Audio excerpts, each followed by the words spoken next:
one of the first things that made me start questioning the narrative was I was overseas in Iraq, and I was sitting in a lunchroom and I was watching Fox News.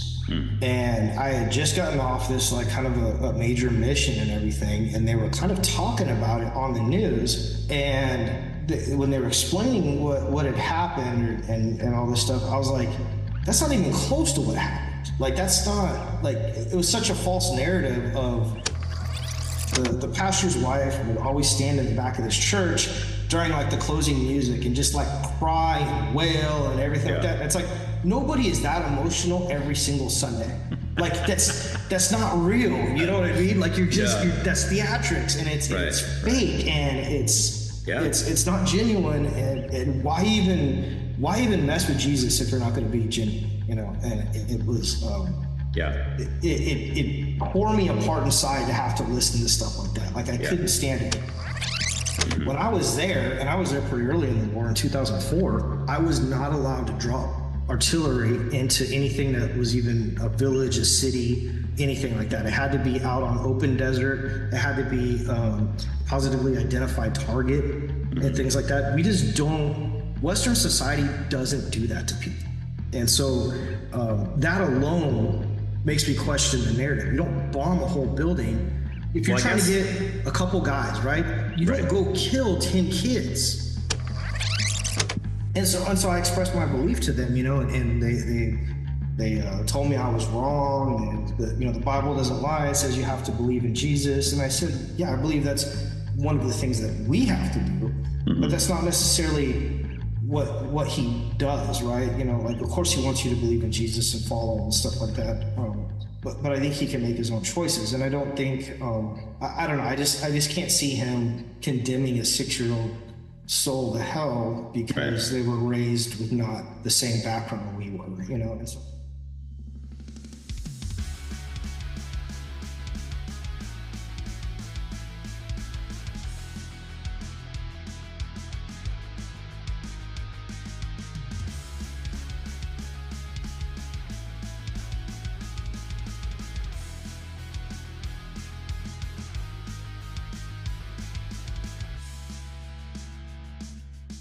Thanks for giving up part of your busy day to listen to another wonderful conversation on the Why Can't We Talk About That podcast.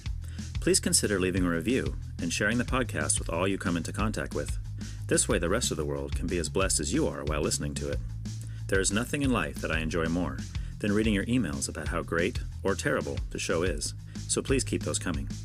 If you have finally decided, after much grueling thought, that you would like to be a guest, please let me know. And you can do all these things by contacting me at whycan'twetalkaboutthat@proton.me. My guest today is Travis Purington, a childhood friend of my wife who happened to see the podcast through her Facebook page. He started listening, enjoyed it, and decided to be a guest. See how easy that is? You can do it too. Since Travis was someone that my wife knew before I met her, I don't have much history of my own with him. Well, except for one interesting phone call, but to hear about that, you will need to continue on with the episode.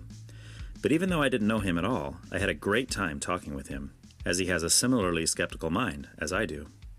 Enjoy the conversation. Yeah, I just barely woke up like 30 minutes ago or so. Oh, wow. Minutes ago, yeah. You work like late night shifts and stuff, or? Yeah, so I got off at like 6 o'clock this morning. Oh, wow. Yeah. So you work like graveyards? Yeah, so I work like a rotating one too. So I'll do like 4 days of days where I'm up at like 3 a.m. to get to work. And then on nights, you know, it's pretty much 5 to 6 in the morning. So yeah, it's and you like that, or it's bad for your health? It's terrible for you. I bet. But yeah. So did you live in Santa Maria, or? I did. We lived off of what was that street? Fessler. Okay. Yeah. I guess it's kind of off. What was that main drag? The Main Street? Broadway. Well, there's Broadway and there's Main Street. Main Street goes east-west, and then Broadway goes it was south. It was the like Broadway and Main Street, kind of like within that corner, that southwest corner. Okay. Kind of by the mall. Yeah. Okay. Oh yeah, we lived hood. It was it was the first house we ever purchased, you know. Okay.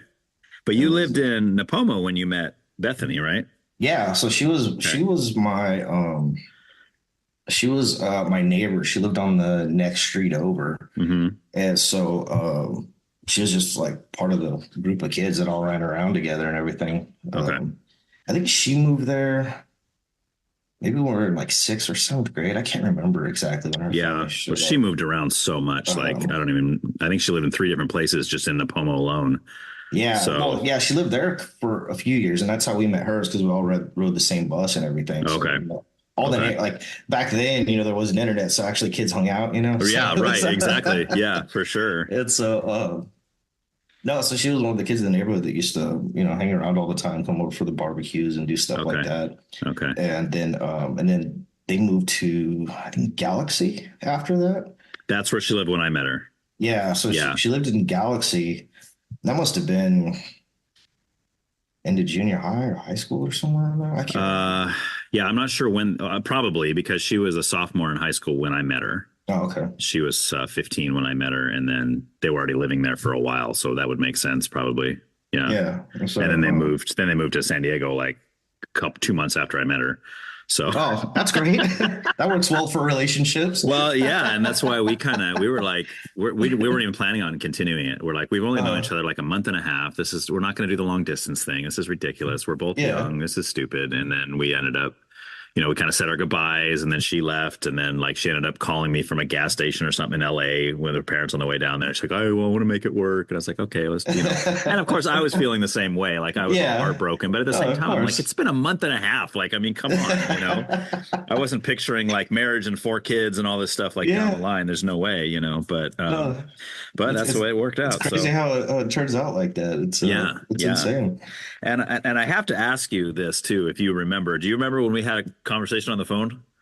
You and me? No. You don't remember this? No. Oh, dude, it's funny. It was funny. It was like she was living in that place in Galaxy in Napomo, and you were over there for something. I don't remember what it was. And I was a totally different person back then. I was a total hothead, jerk, jealous, everything, right? She wasn't allowed to have guy friends. She wasn't allowed, I was that guy, right? Yeah. And you were over there for some reason, and I called her and she had answered, and I think you guys were just hanging out, and she answered the phone, and I heard like a guy's voice, and I go, "Who's that?" She goes, "Oh, it's my friend Travis." And I was like, "Well, what's he doing there?" And she's like, "Well, he's just hanging out," And I was so upset about it. Yeah. And like I kind of I got mad at her, and like so she puts the phone down, and then you pick the phone up. And of course I'm already upset, and you said something like I forgot what you said, like oh dude, you made her cry, man. And I was like, I don't care, dude. I don't care. You shouldn't be there. Blah, blah. I was like, I was a total jerk. So good. I'm glad you don't remember it, because I wasn't. No, I don't remember that at all. Yeah, crazy. No, I had no idea. Okay, cool. No, because she was one of my better friends, and right during that time, and so growing up, so I think why I formed better friendships with women than I did with men. I had 2 or 3 like male friends that I got along with, but I grew up in like almost an all-girl household. Oh, and wow. So I've always identified like with women, like I guess socially, like I've talked to them better, and they're they've always been less confrontational with me than guy friends, and Sure. so I think I just got along with them better because her, and then Lena, my next door neighbor that was right across the street. I don't know if you've ever met Lena. I don't think I have. Yeah. She kind of had some troubles during those years of her life, and so she wasn't really hanging around as much when we got to like that 15 years old, 16-year-old time frame. But but they were like really close friends growing up, at least pretty decent, and then I had Raz across the street, which was a good male friend of mine. But okay. I was going to ask you if that was a guy or a girl. Yeah, based on that name, it's hard to tell. Erasmus Castillo. Oh wow. Yeah, so he was a really good friend and stuff. But yeah, I used to go. I had a lot of friends in Galaxy, and so Bethany's house was like on my way home because I was walking everywhere at that time. And so I'd go like visit friends and stuff, and then I'd always like stop by just to say hi and stuff like that. And on my way out, so sometimes I just drop in. They wouldn't even know I was coming. Just that's so awesome though, and I think I think you're right by saying that's kind of something we've lost these days with kids on video games and inside all the time, and that you don't have that kind of camaraderie of just like hanging out with the kids in the neighborhood.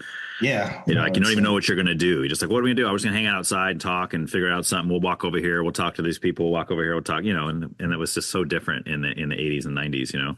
And it's crazy because like my daughter now, I'm trying to give my daughter like that same experience, you know, that little bit of freedom to like just go run over a friend's house and do stuff like that. But other parents are really resistant to it. You know, they want like phone calls ahead of time, you know, they want like all this stuff. And I'm just like, why can't they just go knock on your door and just be like, you know, like I'm never weird when kids like show up to my house, you know, it's like, oh yeah, come in. You guys hungry? You need something to drink? Like, all right, go play, go do what you got to do, you know? Right. Yeah, exactly. And, other parents are like real resistant to that now. It's kind of strange. Yeah.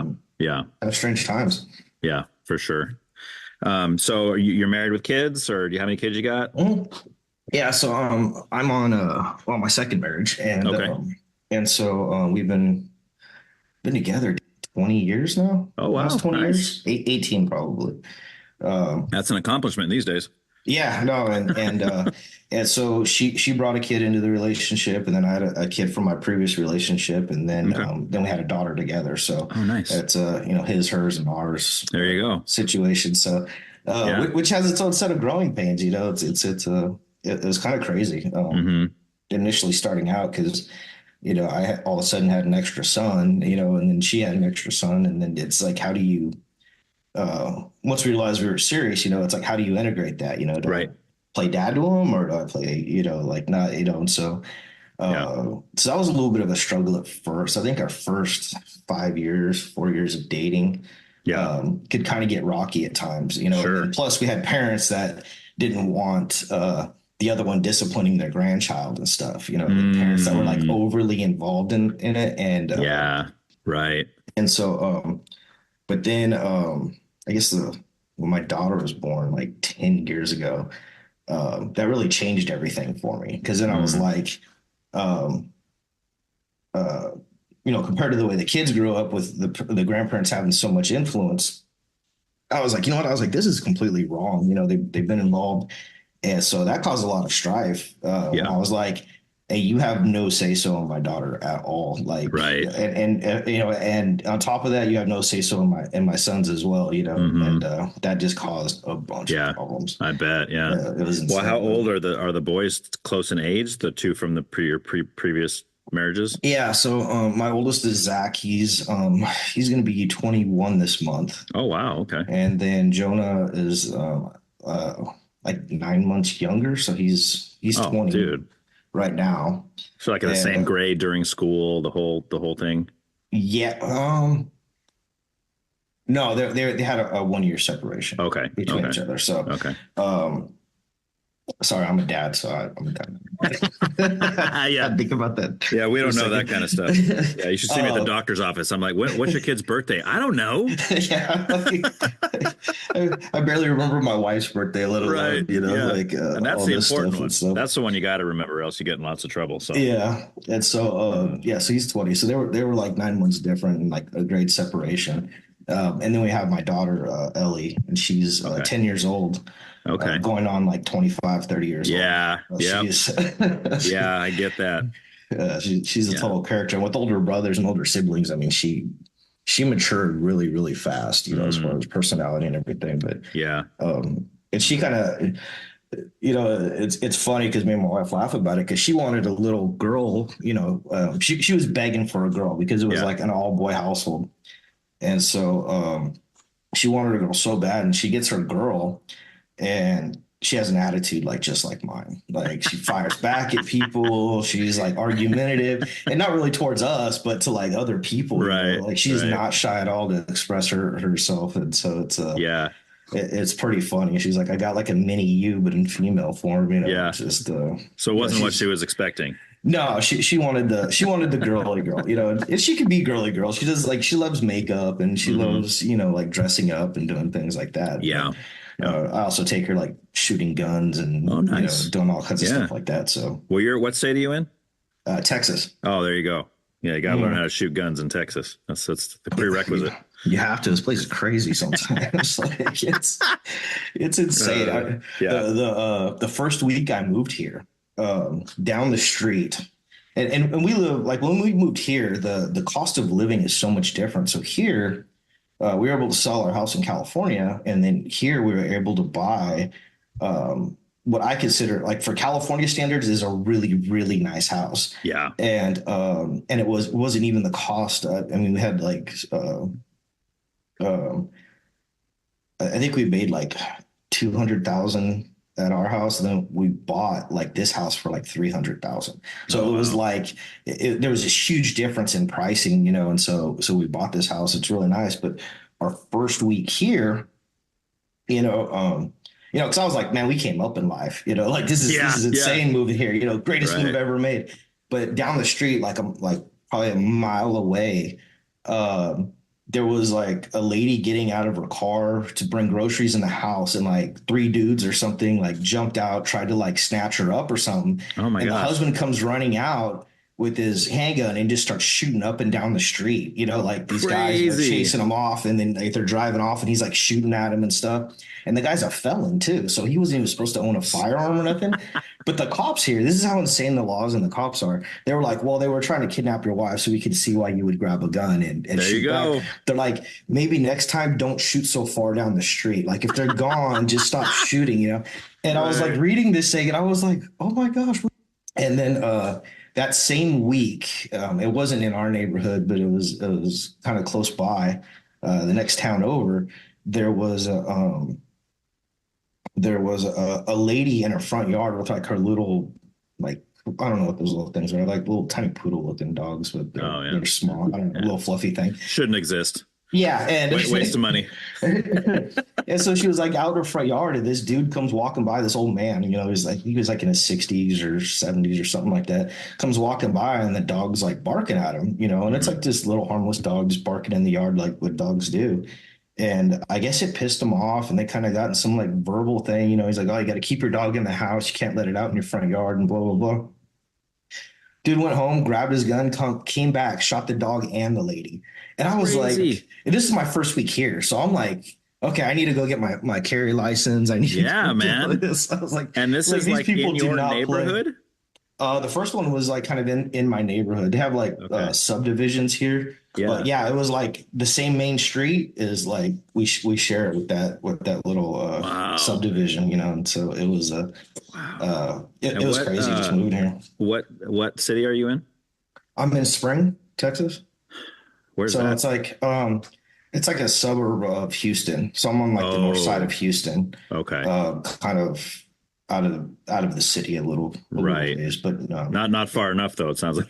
no, it's still so Spring is actually kind of big, you know, Yeah. And I'd never heard of it in my life until I moved here, Okay. and they were like, oh, you know, so when we moved through my job, they have their own.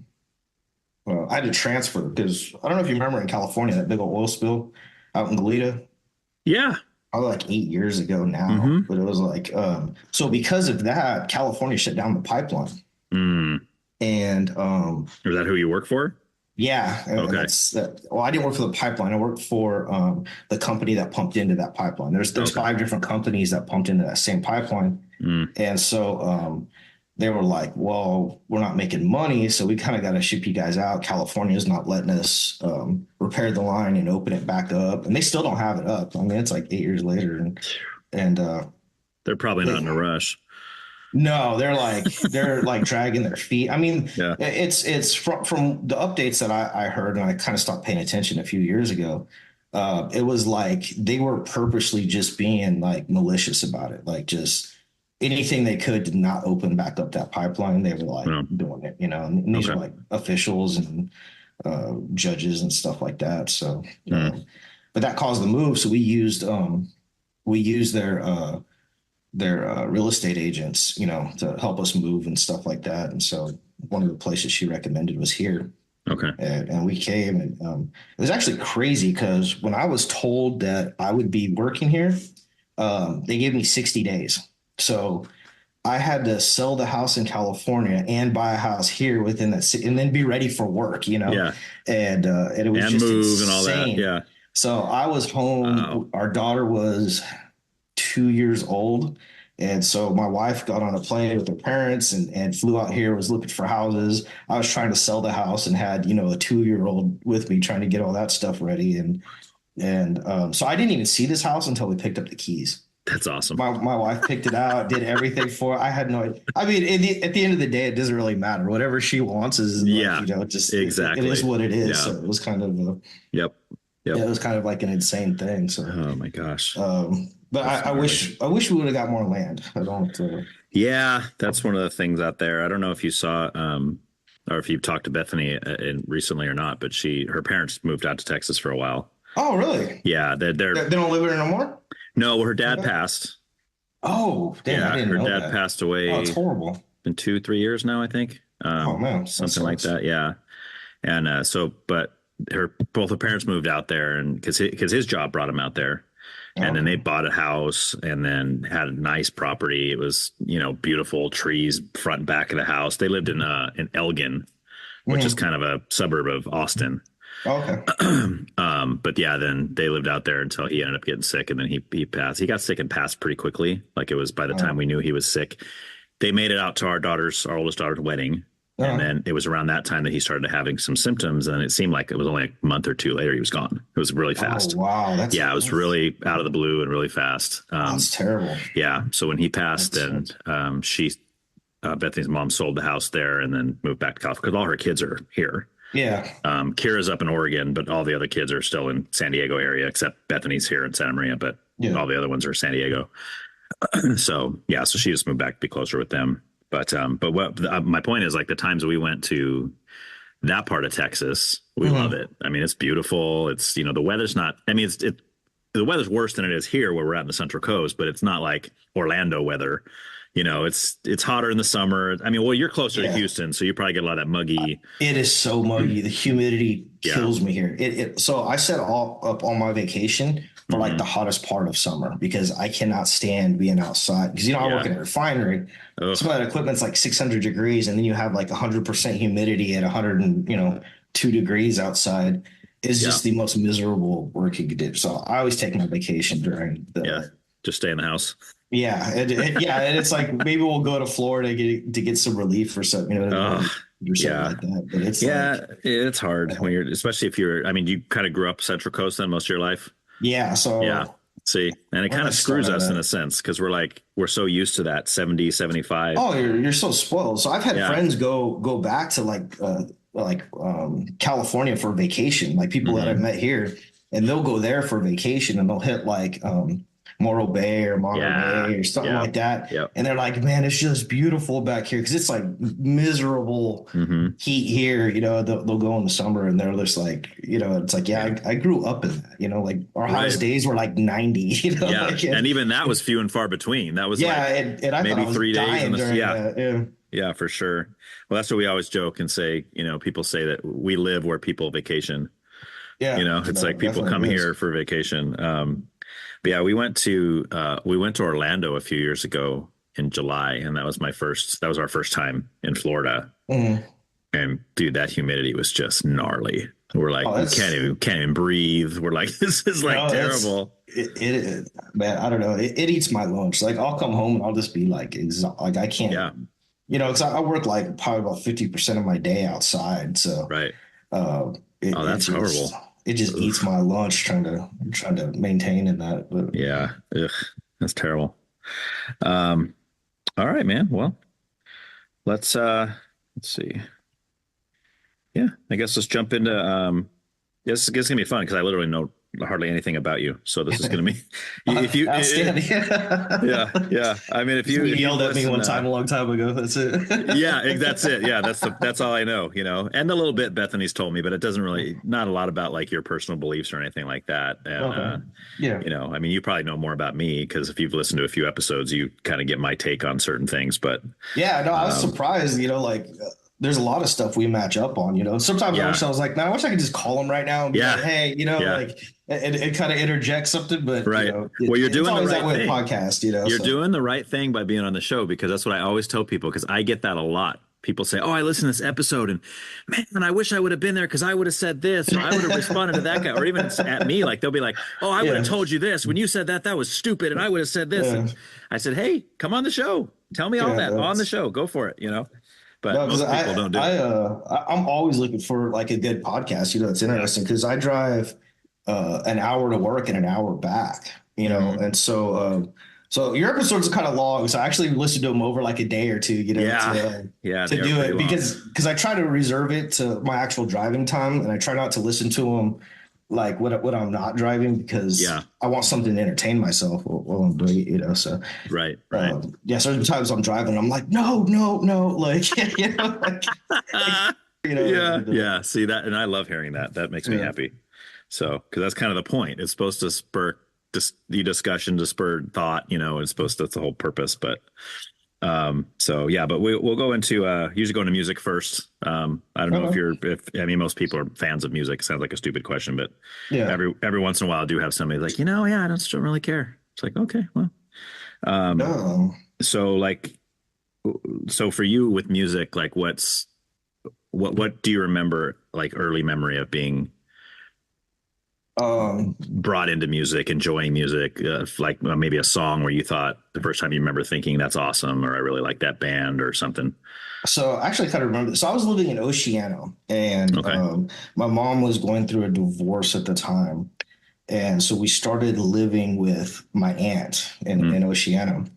And because we were like stupid poor when we were like kids, you know. And so we lived in this like 2-bedroom apartment with my aunt and my cousin, and she was, I want to say she was like 13 or 14 at the time. So she was like complete 80s, like blown up hair. And, nice. She was cheerleader and stuff like that, you know. So she always had like MTV on the television. And so back when they played music. Yeah, back when there was music and everything like that, you know. And so, and I think they used to have, they had a couple shows, and it was like Remote Control, like, Yankovic, and then so some stuff like that. And but I remember like music just playing all the time in the house, and so they used to have me like, how old was I? I was probably like 5 at the time, 4 or 5, and I was like the only boy in an all-girl house, and it was like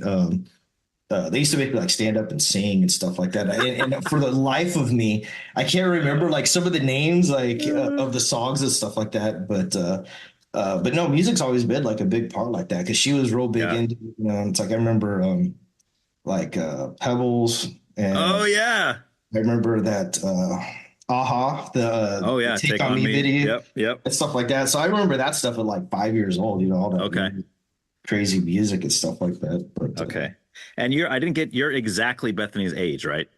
Yeah, you guys were born October on the same 24th, 1980. 1980, okay. She's one of the few birthdays I actually remember on a regular basis. just because it's shared with mine. Right, and what's crazy is a guy I went to the military with has the same birthday, and my old plant manager has the same birthday too. Wow, so, man. So I'm on fire when it comes to remembering birthdays. There you go, man. Yeah, that makes it easier. I'm horrible at it. Like that's why I'm really thankful that we actually got married on our 5-year anniversary of being together. So it's always August 28th every time. So all I got to remember is August 28th. That's all I got to remember. 828. You know, it's an easy one. Oh, that makes it. Yeah. So okay. So then, as you come like growing up and stuff, like, did you go through like phases of certain genres that you tended to like more of, or? I know. So I remember like in like 5th grade, like there like Snoop Dogg was super popular. Okay. And I remember getting all excited because that Warren G's Regulate was coming out on the radio and stuff. And that was like a big deal. And, you know, and stuff like that. So I kind of went through that phase of that West Coast rapper type thing for a couple of years. But my parents always like my mom liked country. So she always, she was obnoxious and used to wake us up in the morning with like country music playing. Nice. And she would blast, or she'd have like, you know, like Stevie Nicks or Tom Petty or something like that. But every morning that was like, she didn't come in and be like, hey, come on, you'll get ready.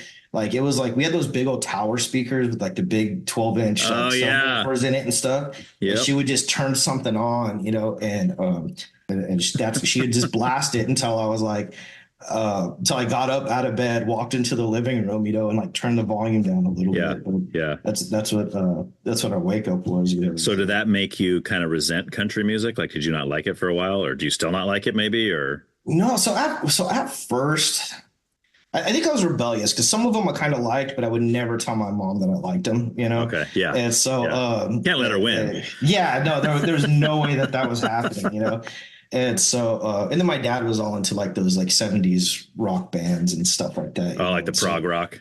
Yeah. And so he was like all into that kind of stuff. And so I rebelled. So I couldn't like rock music either because my dad liked that. So I was, at that time I was listening to, like the Boyz II Men and Shy and JC, like the soul bands of the and stuff. Dude. Yeah, so I love that kind of music. I wish we could bring that back. Nobody does that anymore. Like you just cannot find music that way. I've been trying because I'll still put that on. I have like playlists on my phone that are exactly those groups you're talking about. Shy, Silk, Keith Sweat, Jodeci. You got like all these Boyz II Men, like you said, all these just like soul groups from the 90s that were just so good, man. Oh, this is just amazing. So good. And you can't find that stuff anymore. No, and the stuff now is just trash and degeneracy. I can't. Right.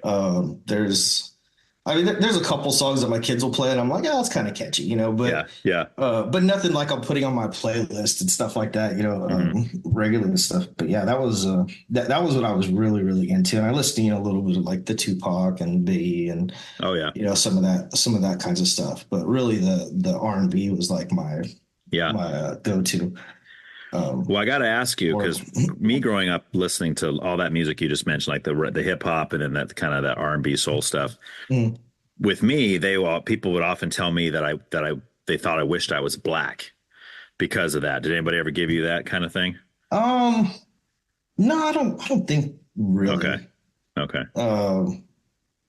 Maybe I did. I don't know. I never really had that problem, but I like. The dress of the time too was the baggy jeans and sure. and all that stuff. That was just kind of like the trend of what to wear though too. So so I heard that kind of stuff going around, but I was never really like accused of it because I dress like crap then and now. So I was never really I never really got into trends and stuff, and so like I never bought like to this day, I still don't buy like name brand shoes unless it's like on sale or stupid cheap. Yeah, why would you? I'm not into like fashion and trends and stuff, and I never was back in the day either. No. So my middle son Jonah, he's like all about that. He wants like the Calvin Klein underwear and he wants like the Nike sneakers. Yeah. And to me, I'm like blowing my mind. I'm like, you're a dude. Like, why are you so into like clothes? It's like I expect that of my daughter, but not of not of a boy. Like it didn't make sense to me, but he was all about it. Well, he probably wants the ladies to notice. That's probably why, right? Probably. Like I don't know. I was supposed to be like clueless and stuff and stupid back in the day, but yeah, it just never bothered me. Like that's a good quality because most of us. As adults, we're out of that usually. Most of us, but almost all of us get caught up in it when we're junior high school for sure. I wanted the Air Jordans. I wanted the, your certain kinds of cologne you'd wear that were the cool guy cologne. It's like, dude, I haven't worn cologne in 30 years, but back then it was like, oh, you got to get this $60. Yeah. It was like this big deal. Right. And we used to wear when I was younger, I'm a little bit older than you, but when we were like junior high, it was like you wear the turtleneck and you had like the chain, gold or silver chain, like that. We were like full on, like trying to look like those guys on MTV, like some of those groups that I was just talking about, Yeah. And that might be part of it too. And people looked at me, those guys wish they were black or whatever. And it's like, and there might have been a part of me that was like, yeah, I kind of do actually, because they're pretty cool. They're pretty cool on TV. And they dress nice, Yeah. And they always got the hot chicks with them all in the videos. I'm like, I wouldn't mind living that guy's lifestyle. Yeah. That looks pretty good to me. Yeah, like it works. Yeah, for sure. So it's because we're so close in age, I'm sure or at least within the realm of the same kind of eras of music and that kind of thing. So I mean, I grew up loving all that kind of stuff too, and then I kind of morphed into some rock stuff like towards high school, and then now I'm into everything. There's really no genre I don't like. There's certain bands, certain groups, certain singers I don't like, but yeah, that's what's kind of crazy about our generation, and yeah. I've realized that about a lot of people I interact with. Like my buddy, he's half black, half white, and so when I met this guy, I mean, he's got like the chains and like gold tooth, and like I thought this guy's like hardcore rap and stuff like that. Right. You know, when I first met him, total prejudice judgment of this dude, and so, but me and him became like super good friends, and so we took a trip to Austin one time, and he was riding with me, and so I just like got on, I put my Amazon Music on and put it on random, and it's like everything that was coming up, he's like singing along, having a good time, and Awesome. it's like all these, so I was like, I think it's just our generation. I think we're more open to just all the different kinds of musics from all different kinds of eras, and it seems to be well, that seemed to start people our age. That seemed to start changing somewhere like around the maybe early to mid 90s, maybe, because I know when I was younger, it wasn't that way. It was everybody had their clique, everybody had their music that like the cowboy guys only listened to country, the hip hop guys only listened to rap, the dirty grungy people only listened to heavy metal. It was just like they dressed the part, they listened to only one kind of music. It was just the way it was, I remember that. Or if they did like another kind of music, of course they couldn't let anybody know that. Or if they, if the guy wearing the Metallica shirt just happens to also like Garth Brooks, he's probably not going to tell anybody that, But then like as soon as kind of the music started to merge and they were some of these groups that were kind of mixing them, you had like the Corns and the Limp Bizkits and the, these bands were coming out kind of mixing the rap rock and the, and all this fusion started happening. And it seemed like seemed to be a lot more openness to that, and to where now most of the time when I talk to somebody, I say, well, what kind of music do you like? They pretty much say everything. Yeah. Like, it's there's not too much, that. Right. That, I was even into blues for a while. I went to like and I never got into it enough to like the name, like I just know what I like when I hear it, right? And I tried going back and listening to it like on like the radio or on my phone and stuff. Yeah, but it was never the same. I went to like a live blues concert, and I was like, the energy and everything, I was like, this is just amazing, like I fell in love. And then I went to go listen to it. And I'm like, man, this isn't the same vibe, just listening to it. Like it's not it at all. So I realized like I do like the blues and the jazz type stuff, but it's like I gotta be there. I gotta feel the music along with it. Right. Like I can't just listen to it. So I don't really know a lot of blues or jazz or anything like that, but I do know that when I talk to people, they kind of say what you just said. Like it's one of those styles of music that live shows in person, like in a club or something, is the best way to experience it. Yeah, it's way different than listening to a CD at home or putting on Spotify or whatever, Yeah, it was a good time. Anytime I've been, it's been a good time. So I enjoy that kind of stuff. Now, do you find that you and your wife kind of have similar tastes in that kind of stuff, or? Not, I mean, I guess kind of a little more now that we've been together for so long, but okay. When I first met her, she was like East Coast gangster rap. Like, oh wow. Yeah, she was like hardcore into that kind of stuff. And she played it, she put it on in her car and different things like that. And I thought it was funny, like to me it was like just entertaining. She's almost 5 years younger than I am, Oh, okay. So she liked like the Nas and like, I mean, just the what was the other one she was listening to? Like Wobble Wobble. Like I don't know if you know that song. It's who's that? Let me see. I don't even know that one. I don't know. I'm more of a West Coast rap guy. I do like Nas though. Nas is one of my favorites, but as far as East Coast goes, I'll look it up real quick. Yeah, go for it. Oh, 504 Boys. Oh, I don't know. 504 Boys. It's all that like it's like dance music? No, it's like Master P type, like all those groups, Okay. Of those I remember ones, Master like the P. Nos types and stuff like that.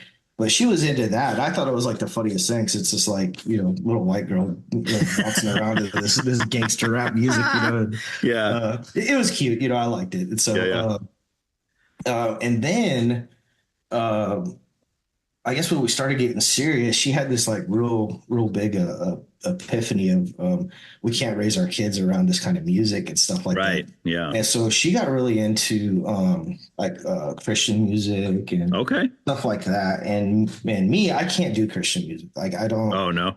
Yeah, it just Because of the words, or because it's cheesy, or like what is it? just, yeah, it's so.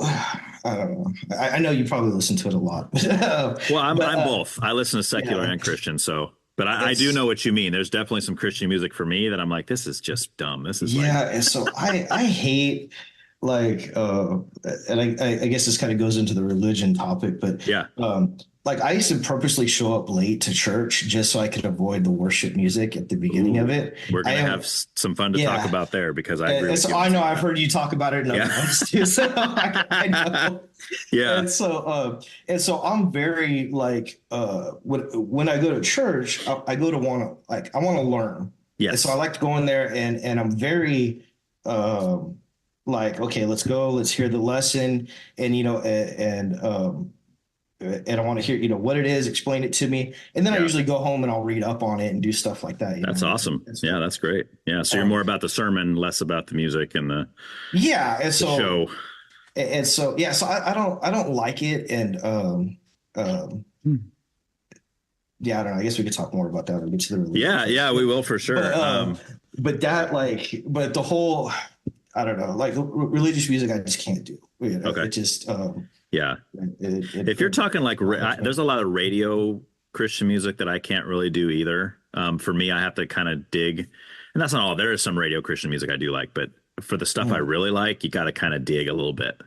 Like it's not the stuff that's going to play on the mainstream Christian stations. Yeah. So maybe there's just stuff I haven't heard yet, but so far, to me, it just doesn't work. But she likes listening to a lot of that stuff. So okay. Does she like going like Christian rap? Is that what she kind of went towards, or? No, like everything. Okay. It's just I hear all kinds of stuff, but she'll put it on like the TV and stuff, and she'll like clean the house, and it'll be Christian music blaring and stuff like that, and it doesn't bother me to the point where I'm like, hey, turn that crap off, Right. But it's like just not my favorite, like I could stand it being there, but it's not.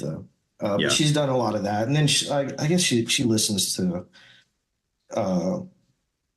Pretty much whatever I subject her to, because when we're in the car, she's a total passenger princess, and so she doesn't drive, and so I'm like, well, if I'm driving, I'm listening to what I there you go. Yeah. So I just I'll put on whatever, and she if some of the songs she likes, some of them she doesn't, but okay. But she'll throw a song my way every once in a while. That's kind of cool. Yeah. So for like us, I think it's definitely Bethany has shown me a lot. There's a lot of bands, singers, etc., that I really love today, that she's the one that introduced me to them.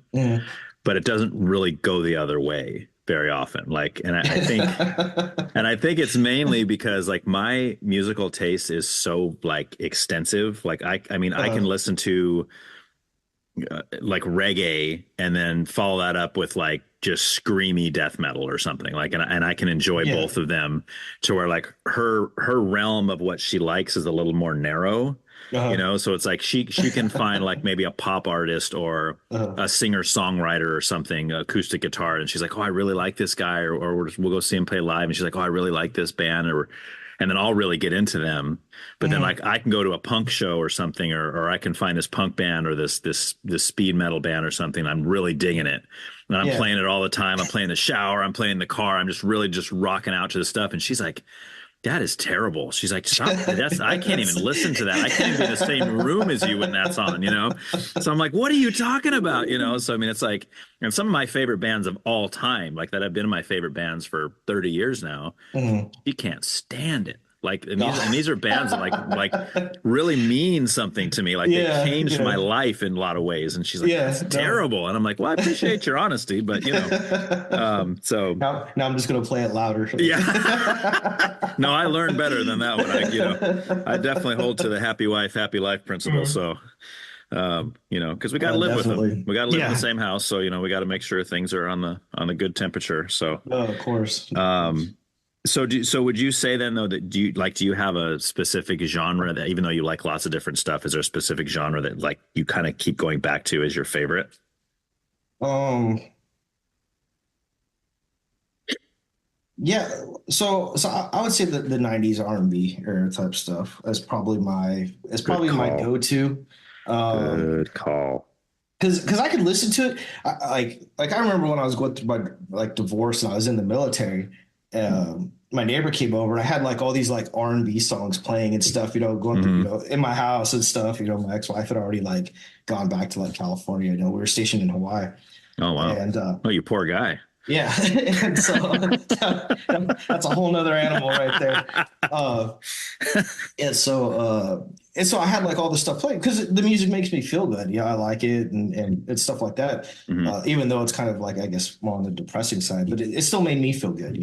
Right. And so my neighbor comes over and he comes in. He's like, he takes out my music, puts in like Disturbed and stuff like that. He's like, we got to rage, man. You can't just be like, And so, Nice. so I was like, yeah, I mean, we could rage too, but I mean, Yeah. this is the music I like. I'm not sitting here like wallowing in depression. It's like, I'm trying to feel sorry for myself. Stop putting on this rock music. Yeah, so he was like, you got to get the anger in there, Yeah, like, yeah. like I'm fine, I'm like, Okay. cool. So, But do you like that kind of stuff though, or no? Like Disturbed and like kind of that? oh yeah, I heavier? love Disturbed. Okay. Okay. System of a Down, Okay. Nice. some of the other stuff. Oh, my wife cannot stand System of a Down. Okay. That is, yeah, she hates it. I Not her will blast style. it. That's the one. That's why I said, I'll turn it up louder because you don't like it. Yeah. But like when the boys, and this is some terrible parenting on my part, it's like I put on System of a Down and the boys in the back, be in the back seat of the car as we're driving, and they're like just, F you will do what you tell me, and it's like they would just. Oh, that's Rage Against the Machine. Oh, Rage Against the Machine. Yeah, yeah. I like Okay. System of a Down too. But, Yeah. but yeah, that is Rage Against the Machine. Yeah, and they would be like, they'd be for it. My wife's just sitting there, just crazy, like in the passenger seat, like Yeah. It's one thing to listen to it, but when your kids start repeating, it's like, ooh, wait a minute here. Because you could just picture them in the back of like your friend's car or something. They're, some nice family's taking your kids out to dinner or something, and they're singing that, and then the other parents are like, what'd you say? What? So this is what's crazy is I've always thought my boys were like the most feral animals I've probably ever been around, and when they go places, I actually get a lot of compliments. They're like, man, your boys are so respectful. They're so like this. And it's like, but yeah, they've always been on there. Like, I'm like, man, you don't know my kids because they Isn't that funny though? Animals. Yes. Like it's the same insane. for us. It's crazy for us when we hear that. People are like, oh, he's so well he's respected, or he's respectful. He's helpful. I'm like, which one's ours, right? Like this one's ours. And they go, yeah, that's who I'm talking about. I was like, there's no way that you're talking about this kid, because at home he's not like that at all. No, they're like they don't listen. No, they don't help out. They're like, oh yeah, he picked up his plate and washed his plate and stuff. And I was like, I've been trying to train him to do that for like 10 years now. Yes. And it hasn't sunk in yet. And, well, it has sunk in, but there's a different dynamic there where they're like, oh, it's just dad. It's just mom. It's like there should be more respect for your own parents in a sense, but there's for some reason there's not. Like, so I had read one time that it's because that they're comfortable and they feel they can be themselves. Yeah. And so that's why they act like that, is because they don't have to. They're not at school. They're not at this. They don't have to put on the show or the front or anything. Mm-hmm. They can actually just relax and kind of be more themselves than doing it. So they actually say like your kids acting like that is actually them being comfortable with you, because if you're like an abusive parent or something like that, I guess they're not that way. They're always like towing the line and always like on high edge and anxiety and stuff. But I was like, which I guess that's supposed to make you feel better when they say, well, no, they're just acting out and they're treating you like crap because they feel comfortable with you. And I'm supposed to go, oh, that's why. Okay, cool. Awesome. Yeah. Yes. I feel so much better now. Yeah. No, it never made me feel good. I was like, yeah. So I hear you on the 90s. Like I said, with the soul and the R&B stuff, I love that stuff. But I mean, to me, it's just straight up 90s anything. Like I think 90s is the best era of music, whether it's rock, punk, whether it's Oh yeah. R&B, soul, I mean, even the country of the 90s is better than the country now, in my opinion. And the country is not my favorite genre by any means, but but it's interesting because I always wonder, like, is it because the music was so much better? Or is it because of who I was in the 90s? That's a pivotal point in growing up. I'm junior high school. I'm going through all these things, and it's just such a time of life. And I always wonder, because when I talk to older people, they might say, no, the 60s, the 70s or whatever. It's like, that was the best time of life. And I go, oh, well, you were in high school in the 60s. That's why, right? It's this big part of your life. And it's always interesting to me, to where maybe our kids will be like, oh, no, the 2010s. The 2010s is where I can't imagine that being the good music. Yeah, right. And they're going to be telling their kids, oh man, the 2010s were where it's at. And they're playing some of the stuff. And I'm like, no, music was terrible in the 2010s, Yeah. And it's just getting worse as far as I'm concerned. But then I think, is that because I'm old? Because my parents used to think the music I liked in the 90s sucked too. Yeah. They were like, this music's terrible. What are you listening to? This is terrible. And I'm like, what in the world? But I mean, I can at least listen to stuff from the 50s, 60s, 70s and really enjoy it. Like, I love classic rock. I love the doo-wop stuff of the old Motown days and that kind of stuff. Dude, it's fantastic, right? Good stuff. Yeah. So I mean, but when I look at like the 2010s and now, it's very much more sparse. Like, I have to really dig in there to find stuff that I really enjoy. Other than bands that I've liked since the 90s that are still putting out music, like, let's say, like Pearl Jam, for example. Like, I can still buy a new Pearl Jam record and be like, all right, I still like this. They're still putting out music. Oh yeah, dude. They just put one out six months ago. They just put out. Oh really? Yeah. Oh, yeah. I mean, it's not as good as the 90s, of course, but it's still pretty decent, So that's crazy. Yeah. Well, so I definitely agree on that. Because music, and this might be part of it, is the 90s music for me always, when a song comes on, you might remember like a certain event, or you might remember a certain person or some event that happened while that song was playing or something. So like, as I'm going through like my playlist and stuff, as I ride in the car, so certain songs will come on and I'll remember like certain people or certain times. Yeah. Or, I mean, even like certain feelings and stuff. So maybe that emotional connection is what makes it so much better. But for sure. I just think it sounds better too. Well, and I feel that way too. But there's not so much like hatred and demonic stuff in it, and there's not because a lot of this stuff now. I don't know if you follow conspiracy theories and stuff, but it's like all these like music awards and stuff have like all these like demonic things, and it's crazy. And so to me, that's a huge turnoff to a lot of this music, is knowing that a lot of these people are probably Satanist, or at least trying to play the part of it like it's cool or something. Right. Well, you got like, everybody talks about like the Beyonce and the Illuminati stuff and all that, right? Which is, we can talk about kind of where that's going. But then there's ones that are just flat out like, what's his face? The Country Roads guy. What's that? Lil Nas X. Oh yeah. So that guy's just flat out having music videos where he's having sex with Satan. So I mean, it's like you're not even beating around the bush. Like you're being very upfront about where you stand. Yeah, and it's absolutely disgusting and degenerate stuff too. So it's like you can't even appreciate especially if you've seen the video. You really can't appreciate any of the music because it's just like it's just so dark and and it doesn't make you feel good, right? I mean, when you get kind of stuff like that, it's like music always makes me feel better, like it's supposed to. That's the point, right? Yeah. So it's like there's sometimes where you're like depressed and stuff, so you just put on some music, pour yourself a little bit of whiskey, and sit out in the backyard and just jam out for a little bit just to clear your mind. Sure.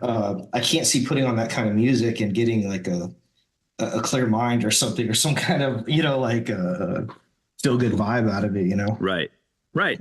Yeah, but people will claim they do, and that's where I feel like that generation has got it's obviously a sign of a serious mental disorder. I mean, they got something happening there, something that we didn't have when we were younger. Like it's just, definitely. I mean, if anybody's going to try to claim, well, for example, like you got like Cardi B. Okay, you got Cardi B coming out with WAP or WAP or whatever they talk about it, right? This totally sexually explicit song, and that doesn't. It's not to say that we didn't have, and this is why I use her as an example, because you go back to the 90s when I was listening to that, there were sexually explicit songs back then too. I mean, we had Two Live Crew, we had some of this other stuff that was Too Short. I mean, very sexually explicit. Love me but Too the Short. Different, I know me too, dude. I grew up on Too Short. But the difference to me is Too Short is talented.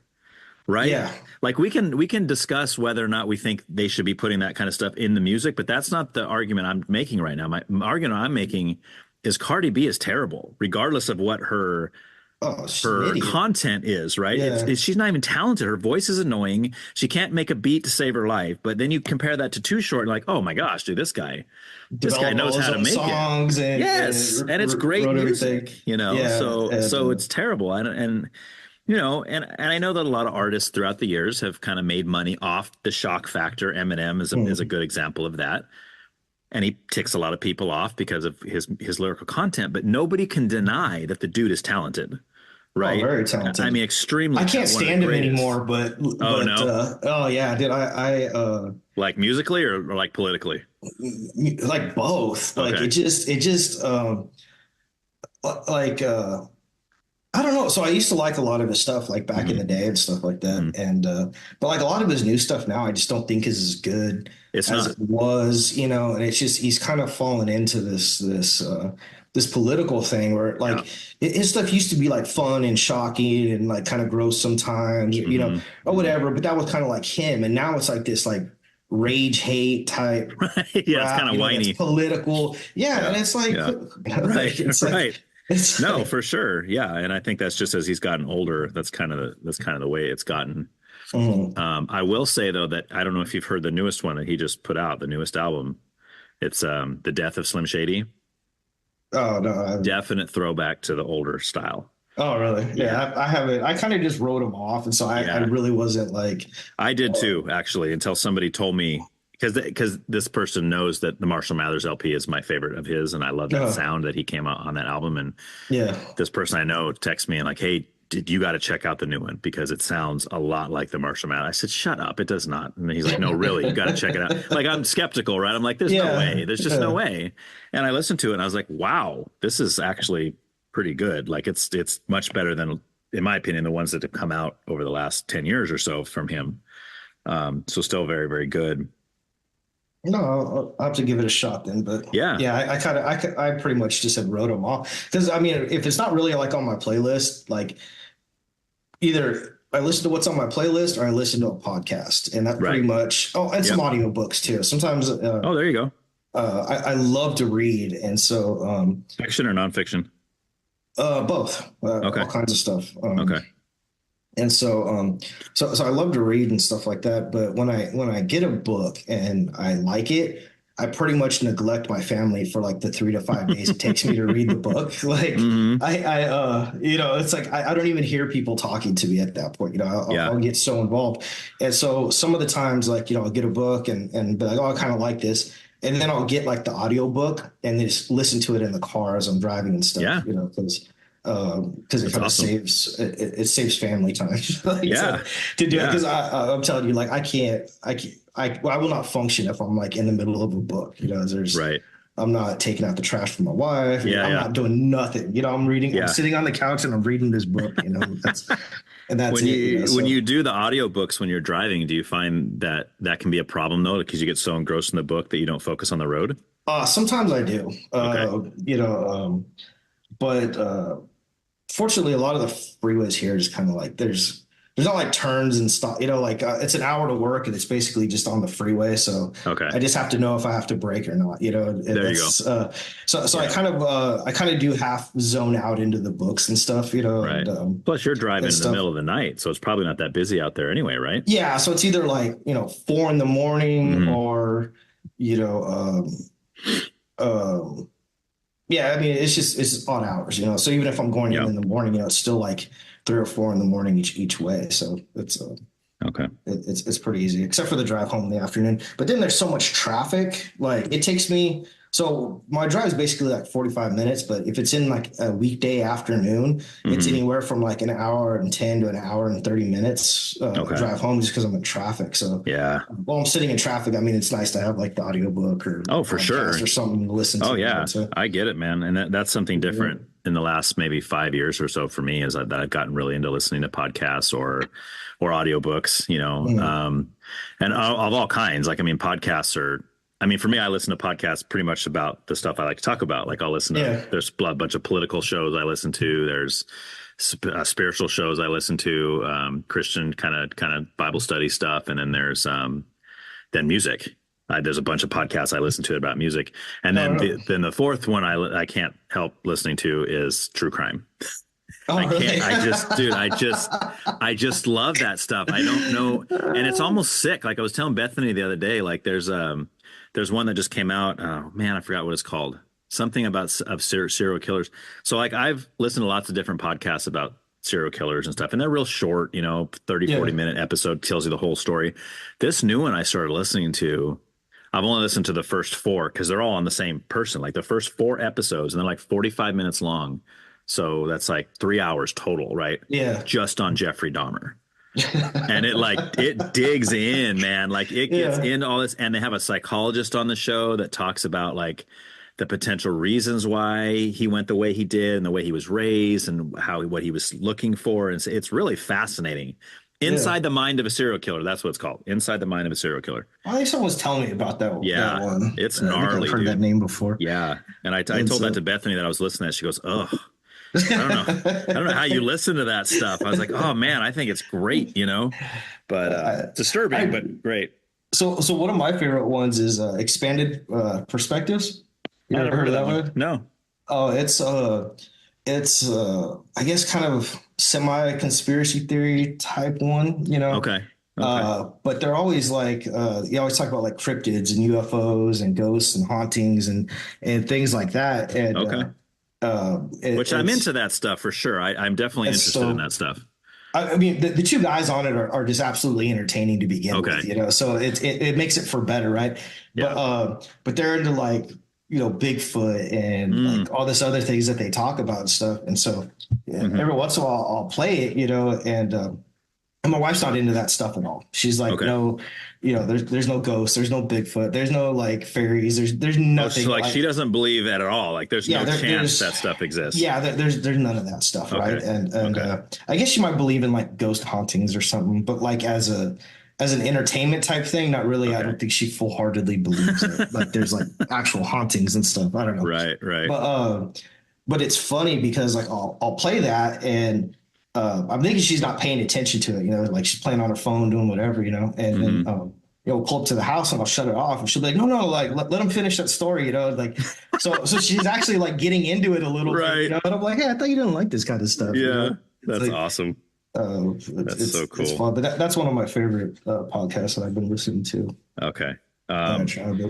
Yeah, you've mentioned conspiracy theories a few times. We'll definitely get into some of that in the political section for sure. I don't know if you've heard. I've talked about this quite a few times on the show. I don't know if you've heard any of those episodes. Do you got to know my take on conspiracy theories or no? No, actually, I haven't really heard anything about it. Okay. So, good. It'll be fun then. Yeah, I've had a few guys on. One of my best friends is big time conspiracy. Actually, a few of my good friends are very much into that kind of stuff. And I'm depending on the one, like I'm up and down, but we'll talk more about it when we get into that kind of stuff. Cool. So couple other things on music. And again, some of these questions are you can just pass. Like if it's like, I have no idea, that's too hard of a question, I don't think that way, or whatever the case is. But I mean, is there a band in your life, or a group, or music, or maybe even just a song or something that to you is more than music? Like it literally changed your life in some way, or it influenced you in a major way?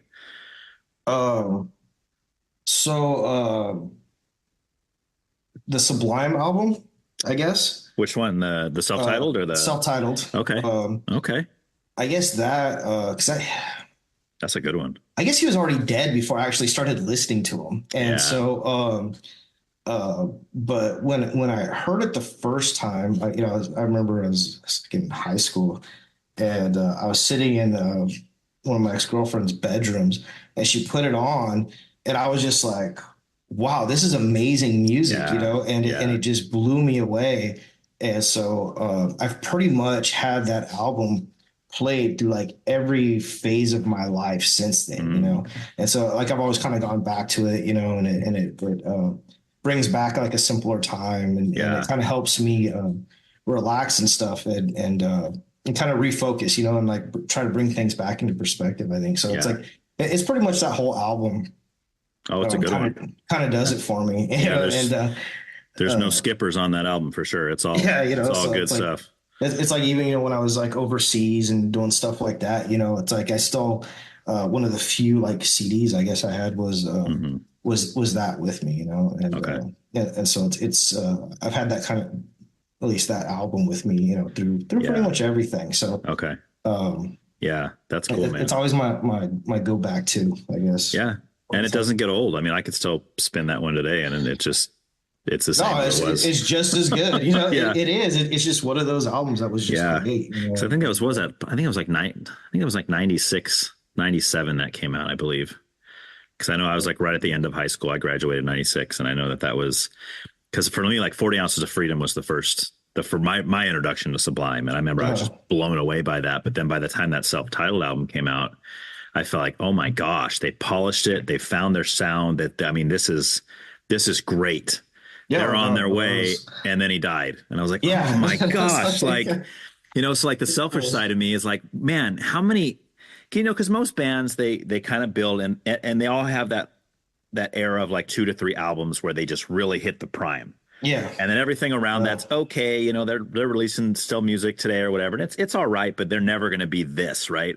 So I feel like Sublime never got that because who knows what the next follow-up, dude, to that album would have been. That one. And it's like, I'm always curious about that too, because it's like, I bet like, could they have been like, like Pink Floyd or something that went on to make like a ton of stuff? Yes. Right. And you ever heard the band Pepper?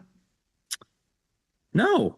Pepper. So Pepper has kind of Pepper, like the seasoning. Yeah. So Pepper is they're actually out of Hawaii. I heard them in Hawaii.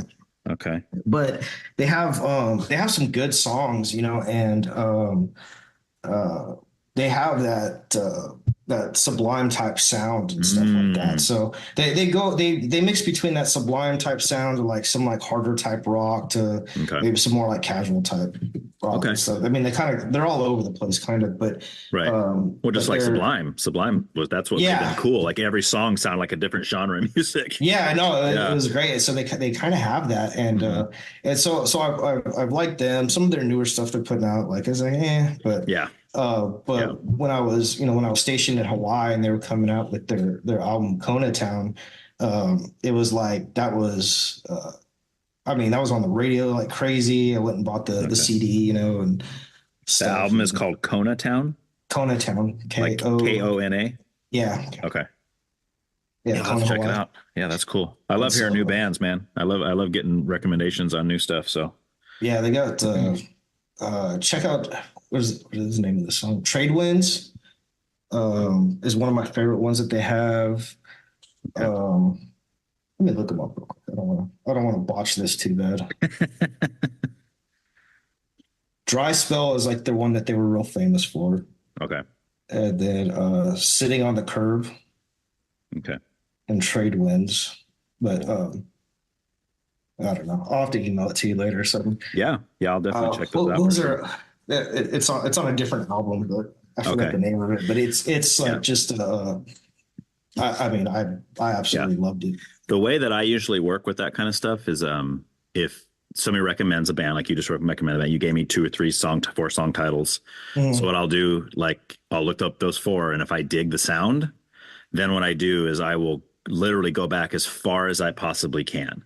If I can find a YouTube only demo tape from when they started as a band in their parents' garage or something, and it just sounds raw and totally terrible recording, that's where I want to start, because I love to listen to the progression of a band. I love to listen to them get better. I'm sure they do, because they were like a local band in Hawaii, like playing at like the clubs and stuff. They all got to start somewhere. They don't all start playing Lollapalooza. They got to start playing some local dive bar where nobody knows who they are or something. So it's not, I don't even think they made it that famous. I know they have like some music videos that show up every once in a while, stuff like that, but I don't think they actually ever made it that big where a lot of people. They actually came to what's that one place? Not Mother's Tavern.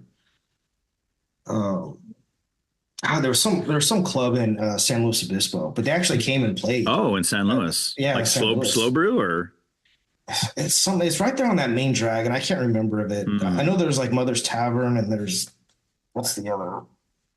It's been so I haven't been out drinking slow. So that's Been a while. Yeah, it's probably been a good 16, 17 years, but I can't remember half those places. But yeah, they had it was like a bar type place, but they had like a big stage on it. I can't remember.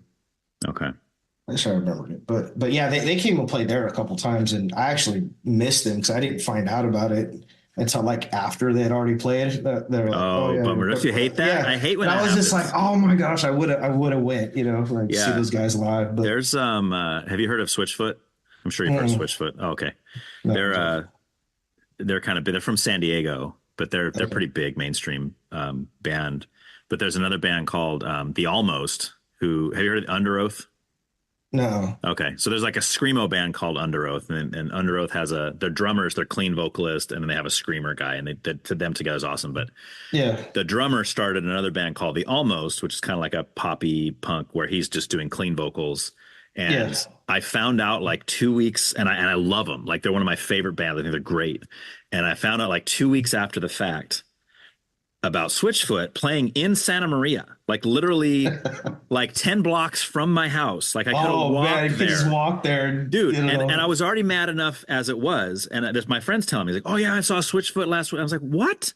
He's like, yeah, they played over here at I was like, are you kidding me? And I go, you didn't tell me? Dude, and then he goes, I go, well, who opened for him? Who played? He goes, oh, some band called The Almost opened up for him. And I just about fell on the floor, dude. I was like, are you kidding me? The Almost, who's from Florida, was playing in Santa Maria, probably the only time they're ever going to play, like literally 2 blocks or 10 blocks from my house, and I didn't go. I missed it. Dude, I was so mad. I was like, you gotta be kidding me. And then most people are like, who's this the Almost? Who's that? I don't even know who that is. And I'm like, oh my gosh. I would have been the only person in that room who knew their songs. I would have been the only guy singing along as they were singing. Dang it. I was so upset. But yeah, I get it, man. That's like. Okay, so I'm pulled up on my phone. I'm saving some of their songs just to check it out. No, so the last thing I like to do is if you could just give me like and they can be some of the ones you've already mentioned, of course, but like a top 5 favorite bands of all time. And then I also like to throw in like 2 or 3 bands or singers that you just absolutely can't stand. Ooh, so let's start with the ones you like first, like your top 5 of all time bands or artists. Sublime's definitely one of them. Okay. Stevie Nicks, or I guess Fleetwood Mac, but I mean, both of those, Okay. I know she had a breakout on her own. Yeah. Who's another one? Let's see.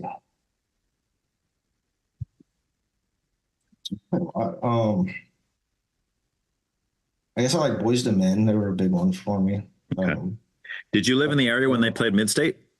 I did. Actually went and saw them. You Montel did? Jordan. Yeah, Montel Jordan opened up for them. Yeah. And Bethany was at that show. That was one of my first. Oh, I didn't even know that. Yeah, I was. That was one of the first concerts I'd ever been to. Okay, cool. No, that was amazing. That was big. Yeah. I didn't go, but I was at Midstate that night. Oh, really? I wasn't there at the concert, but I could hear it. Did you know Bethany at the time too? No, nope. Oh, really? Before I met her. Yeah, that's why I always joke around. Like, see, the fates were already working then. They had us at the same place. Maybe we walked by each other or something and smiled at each other, and we don't even remember. No, that was what was I? Maybe like 7th, 8th grade when that happened. I don't know. Something in there. Yeah, she was like 8th grade, I think. 8th. So yeah. No, that was cool. It was one of the first ones. George Thorogood, I actually really like. Oh wow, okay. I went and saw him in concert too, and yeah. Actually, I went and saw him in Santa Barbara. There's some concert hall in Santa Barbara where I went and saw Santa Barbara Bowl. Might have been. I can't. I was a little bit younger at the time, so I don't remember exactly. Okay. Where. And then we saw him again at the Mid-State Fair. Oh, nice. When I got older, I had my son too. It was fun because my son was like 2 years old or something, Okay. And, was he digging it?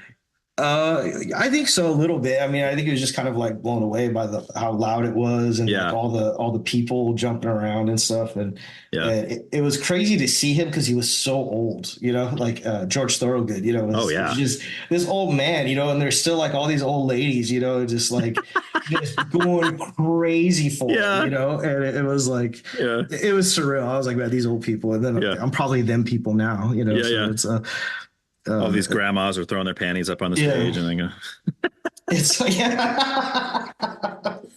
That's sweet. awesome. I guess I don't know. Everybody else, I guess, kind of after that's kind of just a mix of Yeah. Yeah. like Okay. equally. It's really hard. All right. So do you do, are you good with song titles, or if you asked you to give me 2 or 3 favorites from each of these 4 that you gave me, would you be able to do it, or? Probably. Okay. Okay. All So what right, was the cool. first one I gave you? Sublime. Sublime. Okay. Santeria. Love that one. Okay. I like the 40 ounces to freedom. I like. I'm gonna look it up because. Yeah, you can cheat. It's okay. Yeah. No, It's an open note test.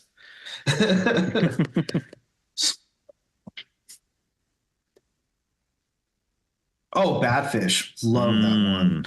Badfish is a real good one. That is a good one. I like Waiting for My Ruka. That's the first song I ever heard by them. And that is amazing how I don't know. It's so off, right? Because it's not like anything else that they did, you know. It's just weird. You know, I was listening to it and going, "What is this?" Like, doom, doom, yeah, doom, doom on the east side. I'm like, "What in the world is this?" And then the next song goes into something a little more thrashy, and then it's like, then you got reggae. I'm going, "Okay, this is the coolest thing ever." Yeah, I was totally sold on it after that. But yeah, Rivers of Babylon. Yeah, the that's one a good that they one. did, that little remake that they did on That's that. a Bob Marley cover, I believe, right? I believe so. Yeah, yeah. Saw Red. Oh, with Gwen Stefani. Yeah, yeah. Yes. Oh, That's a good one. Yeah. And so they had that on their acoustic album. Okay. Yeah. And to me, it actually sounds better on the acoustic than it does with that one. And does it still have Gwen in it or no? No, it's just him. Just him. Okay. His acoustic album is just him and a guitar. Okay. And actually, when I bought the acoustic album, I was in job training in the military, and so I got to go to the store maybe like once a month when I was in training. So I saw a Sublime album, grabbed it. I didn't really realize what it was, you know, and but I just wanted to get it. So then I got back and I was like, oh man, this is all acoustic. Like I didn't really pay attention as much as I wanted to. And so when I first heard that song, Saw Red, it was an acoustic version, but I really liked it, you know, and I was sitting there and I'd kind of listened to it on repeat and stuff. And then it was like years later after I, you know, got out of job training, was stationed in Fort Hood and stuff like that. Yeah. Did I hear the other you know, the Gwen Stefani in it? Yeah, yeah. And I was like, oh man, that's pretty good. But Yeah, I still think I like the acoustic. I don't know if it's because that's what I heard first and how I knew the song. But that's usually the way it works, right? It's the first one you hear is kind of the one you go to the most. It's very rare that I'll hear a remake or a remix that I like better than the first one I heard, unless I hear the remix first. And then I don't like the original as much. It's vice versa, right? But it's funny because I'll have to check out that acoustic album. I've actually never heard it, but that song Saw Red kind of gets overlooked because that Robin the Hood album, which is their second album, that's what that's on, and it's not a very good album. It's just they did 40 Ounces of Freedom. It was epic, and then they released Robin the Hood, and you're like, what is this? Like, but there's that song is a gem, and there's another song that's called Pool Shark. Oh, I love that song. It's fantastic. And I mean, and it gives you the chills because he's literally talking about his addiction. Yeah. And then he's like, someday I might lose the war. And you're like, oh my gosh, he did lose the war. Oh yeah. No, it's like just self-prophesizing, oh my gosh, song. Dude. Yeah. It just gives you the chills. But I mean, a lot of people don't know of those songs because they started listening to that album and they just kind of tossed it after the first couple of songs. They're like, what is this? It's because it's like way too like, it's like a bunch of dubs and like it just doesn't sound like a very well put together album. And I've read in interviews that it was kind of on purpose because of kind of some of the notoriety and the popularity they were getting from 40 Ounces of Freedom, they're like, oh, we don't really like this, Yeah. you know. But then So pull charts on the acoustic one too. Oh, so nice. If you listen to the original acoustic, it actually to me is better. Okay, it's better. So I'll have to check it out. Yeah, that's really cool. Yeah, because I know on Robin the Hood there's two versions. There's the harder one and there's the acoustic, and I prefer the acoustic just because of definitely because of the lyrical content, and like I said, just that. Oh my gosh, it's so moving. Mainly because he's dead. From exactly that, like it wouldn't be as moving like if it wasn't that wasn't the case. Turn out the way that it did. Yeah. So, all right. So Fleetwood Mac / Stevie Nicks. So of course I like Dreams, but then it became like this big old fad. Yeah, because of that skateboard guy, right? Yeah, and it's like it ruined it for me. I was like, so I still listen to it and I love it, but then like I hate seeing it like on every TikTok video and like all this crap. It's like you guys just watered down that song. It's like you guys ruined it. Yeah, and it was like man, that pissed me off so bad. I was just like, you guys are destroying something great, like typical Gen Z. But, yep.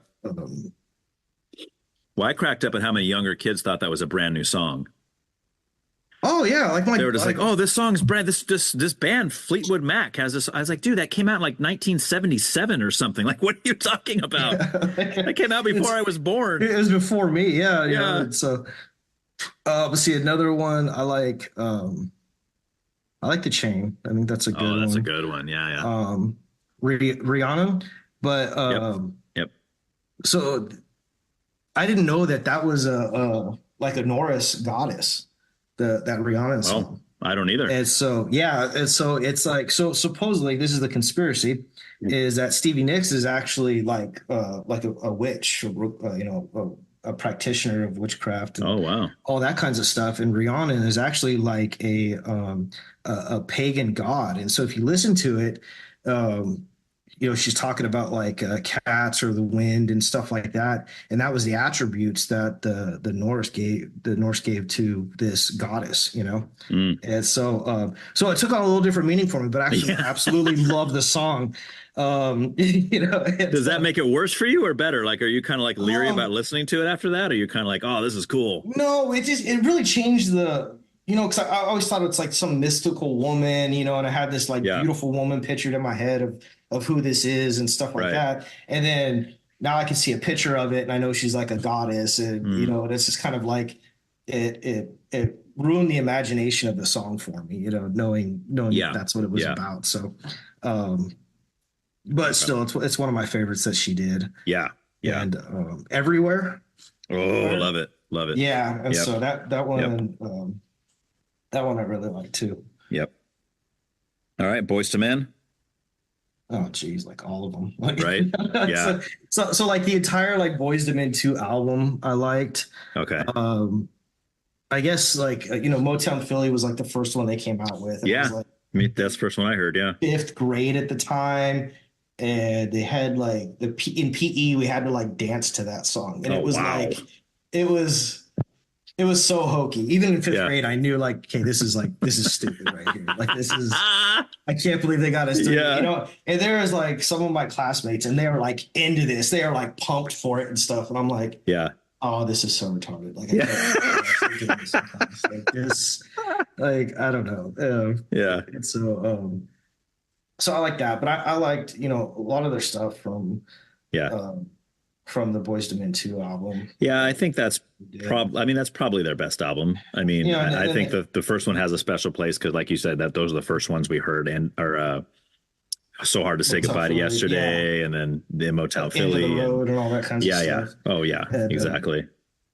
And so, so I mean, a lot of their stuff, but like I don't think there's one particular song or a few songs that I like about. Did you listen to any of their new? Because they just had an album come out a couple years ago. I did a while ago.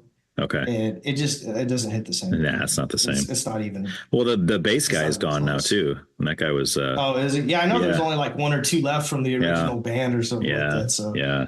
It just And even though that guy's parts were always really cheesy, like he'd come in the interlude and be like, "And baby, I really miss you so much," and he like his big monologue where he's talking about how he misses this girl, and it's like, dude, this sounds so cheesy. Like, but what do you? But it fit. Like it fit what they were doing at the time, So. Well, and back then I loved it, and now like knowing what I know, I'm like, oh, Yeah. that's. I was like, you're stupid, but like, it's kind of cheesy and corny and stuff like that. Yeah. And, all right, and then lastly, George Thorogood. Oh, okay. So I Drank Alone. Okay, one of my favorite ones. Nice. Do you ever listen to it while drinking alone? No, I don't know. Maybe.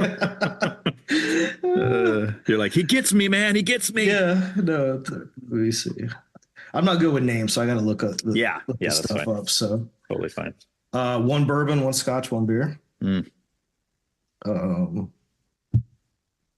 course, there's Bad to the Bone and all that stuff. But, yep. All right, man. Let's talk about some stuff here politically. We just had a pretty contentious election just happened last week. What week? We're almost up to 2 weeks now. This Tuesday. We're almost 2 weeks out. Yeah. Okay, almost to 2 weeks since that happened. I think it is 17th. Was it 5th? Yeah, I think this Tuesday will be 2 weeks. Okay. Yeah, because I think it was 2 Tuesdays ago. So let's start by talking about that. I mean, because that's obviously you got Trump on one side, you got Harris on the other side.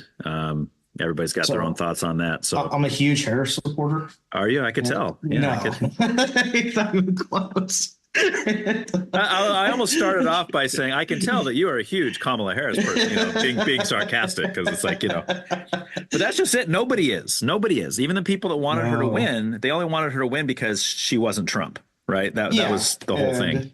Well, and they voted on emotions, and they voted on skin color and gender. Right. Yes. And so my in-laws were, I would say they're pro Kamala, but they were definitely anti-Trump, right? Mm-hmm. And so they were like, oh, we need, this first black woman president and stuff like that, which she's not even black, but that's another thing. Yeah. Well, she's half, right? I don't think so. Her dad was Jamaican, I believe, and her mom was. Yeah, but I think he moved there later on. I don't think. He was just Jamaican citizen. Oh, really? Yeah, and okay. So I'm a conspiracy theorist. So that might be a conspiracy theory. I'm not 100% sure, but she don't even look that black to be honest with you. So, so my in-laws. Your in-laws, there you go. Are like the only people that I know that probably voted for them, personally in my life, and I'm going through all my coworkers, everybody I know, on social media. Yeah. There's very, very few people that I know that actually voted for her. That's because you're in Texas. Yeah, that's true too. So almost all my coworkers voted for Harris. Almost all. Really? Of them. Oh yeah. I couldn't imagine. Yep. It's Yeah. Yeah, I don't know. I just couldn't. So this year, I voted. I think I voted for sensible reasons. Right. I had 3 businesses when Trump was in office, right? And then throughout this year, there was the COVID boom, and I owned a couple pool businesses. And because people weren't going on vacations, they were buying pools. The business was just booming. Nice. It was amazing. You would install pools, or build them. So wow. So actually, I got into the industry because of a buddy of mine, one of my coworkers. He was building pools, and he kept trying to, once a pool's built, you have to start up a pool. So you have to program it, because everything's all digital computers now and smart, but you can control off your smartphone and all that stuff. Right. And then you have to do startup chemistry on the pool because water naturally wants to look like a pond. So you have to manipulate water to make it that clear, sanitized water. Right. And so he was having problems with, startup technicians, either messing up the pools out the gate or being unreliable, not showing up. So he approached me and he was like, hey, I need somebody to do my pool startups. He's like, I know you're just a reliable person. He's like, why don't you do my startups? And I was like, look, I've never even put a net in a pool before. Like, I have no idea, like chemistry, nothing like that. But, Right. me being, the personality that I have. So I told him no for like 3 months, 4 months. And then I was sitting back and I was like, no, I bet you could probably make a pretty decent money on a side hustle doing stuff like that. Right. And so I just dove into it like crazy. I got in touch with someone like the lead people in the pool industry and got some like training, got some certifications, started a business, did all that. And I started doing startups. And then I ran like a pool route. I had like 110 pools on my route. Wow, 2 or 3 employees at a time. Dang. And plus I was doing startups for like not only him, I was doing startups for like 7 other builders. So I became like when people were trying to learn this the startup method that I was using. It was kind of a newer one. It's a lot gentler on the pool, but it's not like really the industry standard. It was kind of this new concept that came out. And so when people were learning about it, that business would call me that was kind of running these startups, Arenda, and they'd be like, hey, this guy wants to learn how to do these startups. Can you go down and, show him how to do it and stuff like that? So I was actually like training people. And this is from like, in a 3 year time span of not knowing anything about pools to being like the one they called to, hey, go help this guy out, or, this guy's having questions on this, can't get this working, and stuff. So, Yeah. So I did all that, but then, the economy started like crashing, and people weren't having money. So people weren't buying pools. And Is this after Biden was elected, or? this is after Biden was elected. Okay. And so, and things just got too expensive, like my chemicals, doubled in like a 2 year time frame. I was, and so when you're charging somebody, like $65 a week to do their pool, and then all of a sudden you're spending $40 in chemicals, you're not making the profit because you still got to pay your guy, pay for gas, pay for insurance and all that stuff. And so I was starting to lose money. So then I was upping my prices, which caused me to lose customers. And, by the end of it, I was down to like 42 pools or something because people just couldn't afford to pay for my service anymore. And it was kind of crazy because I actually built like really good relationships with some of these customers and stuff. They call me and I got invited to like barbecues and birthdays and nice. It was like surreal to me, because I was like, well, I mean, I'm like your pool guy, and they're like, well, come drink with us, some filet mignons and come on down and and it was like, so I had some good times, and some guys were like real big whiskey enthusiasts and stuff. So they're like, hey, we're going to do a bonfire and, try out some whiskey and all this stuff. And so I had a good time, but it eventually ended up crashing. So when I was down to like 42 pools, I got kind of tired of it. And I ended up selling off that part of it. So I still do remodels and stuff, but yeah, the economy just hurt it. So like I built no pools this year and I've remodeled maybe 6. I might do one more before the end of the year. Okay. But I went. So you're still doing it for work. You're really slow because of the economy. Just super slow. Yeah. Okay. So it's like I went from, I did 2 startups this year, and I used to do like 11 to 15 a month. Wow. So it was people are going out of business. Like it's crazy right now. Okay. And so so you're happy Trump got elected then? Yeah, so I'm hoping it picks back up. I don't think I'll get back into pool service because employees are just, I don't really like them that much. But it's like I realize no matter how good you treat somebody, like I paid them twice what the going rate was, of any other pool company in the area. Yeah. And I gave them pretty decent trucks. I gave them company credit card, and I kind of let them work their own schedules. As long as you got what needed to get done in that day, so I wasn't like this overbearing boss, but they would still they'd use their company card to buy food or fill the car up with gas, or they'd steal chemicals. And one guy, actually 2 guys, tried to like start their own business but use my trucks and my chemicals to run their own routes and stuff like that. Oh, no way. Yeah. And I'm like, man, like I'm all about the small business entrepreneur, right? Like if you were like, hey, I want to start a business, I'll be like, bro, I'll help you out. Right. It's there was such an abundance of work, that I'd help people. Like I've helped other people start their businesses and run their businesses and stuff. And I had no problem with that. But these people are just garbage people, I guess, Yeah. It really ruined it for me. And so I was like, I'm Yeah. pretty much done with that part. And so, So you think you're going to go in a different direction, like for work? so yeah, well, so I did start the nonprofit. Oh yeah, let's talk about that. That's right. And so, But that's a nonprofit, so you don't make any money. no, you can make money on nonprofits. I know that's like a misconception people have. Like it brings in no money. It's like that's not what nonprofit means. Yeah, look at the Clinton Foundation. That brings in billions, you know. Well, that's not exactly. But I mean that's not even the right way. It's like nonprofit isn't it not for profit? Isn't that the right way to say it? Yeah, they're not for profit businesses. Not for profit, right.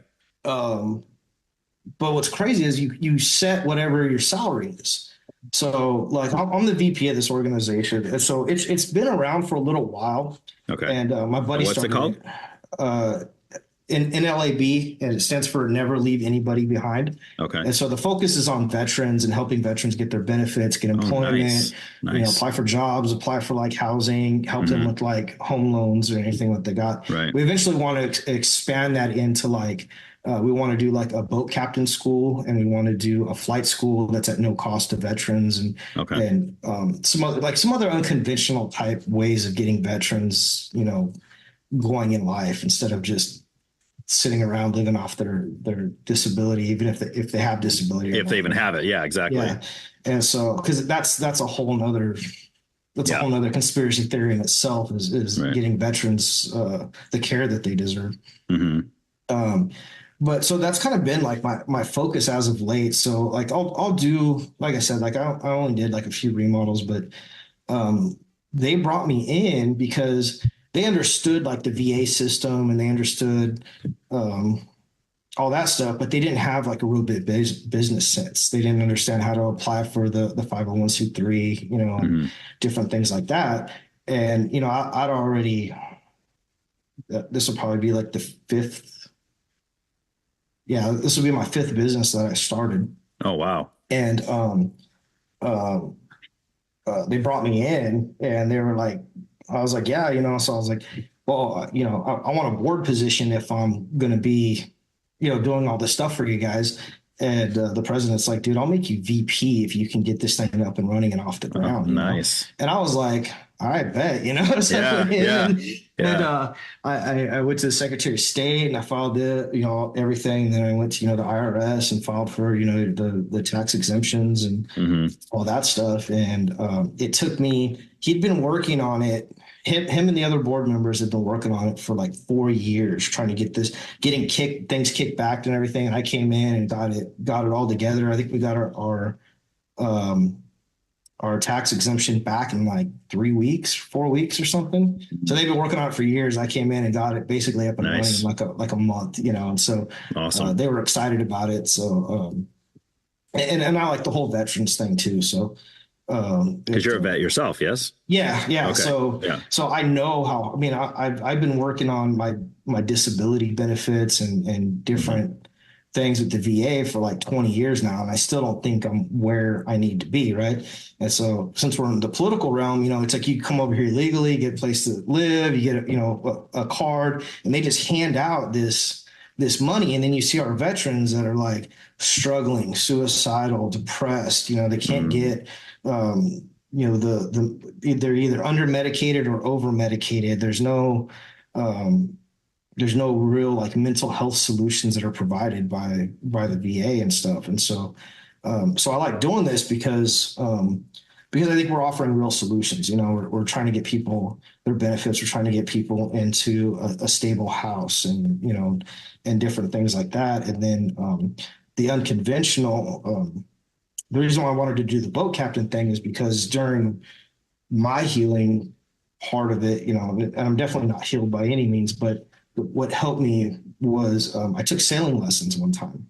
Okay. And it was the most peaceful, rewarding thing I've done. It wasn't destructive behavior like jumping out of planes or riding motorcycles real fast and all the other crap that I was doing, right? You get on a boat, you set your sails, and, you know, everything just gets calm and it's good. So I was like, man, I would love to spread that to other. So I think we have some like, you know, unconventional approaches to helping veterans, you know, heal a little bit and kind of get them out of their own heads and stuff, you know, and Right. And the president wants to do like a no-cost flight school for them, Okay.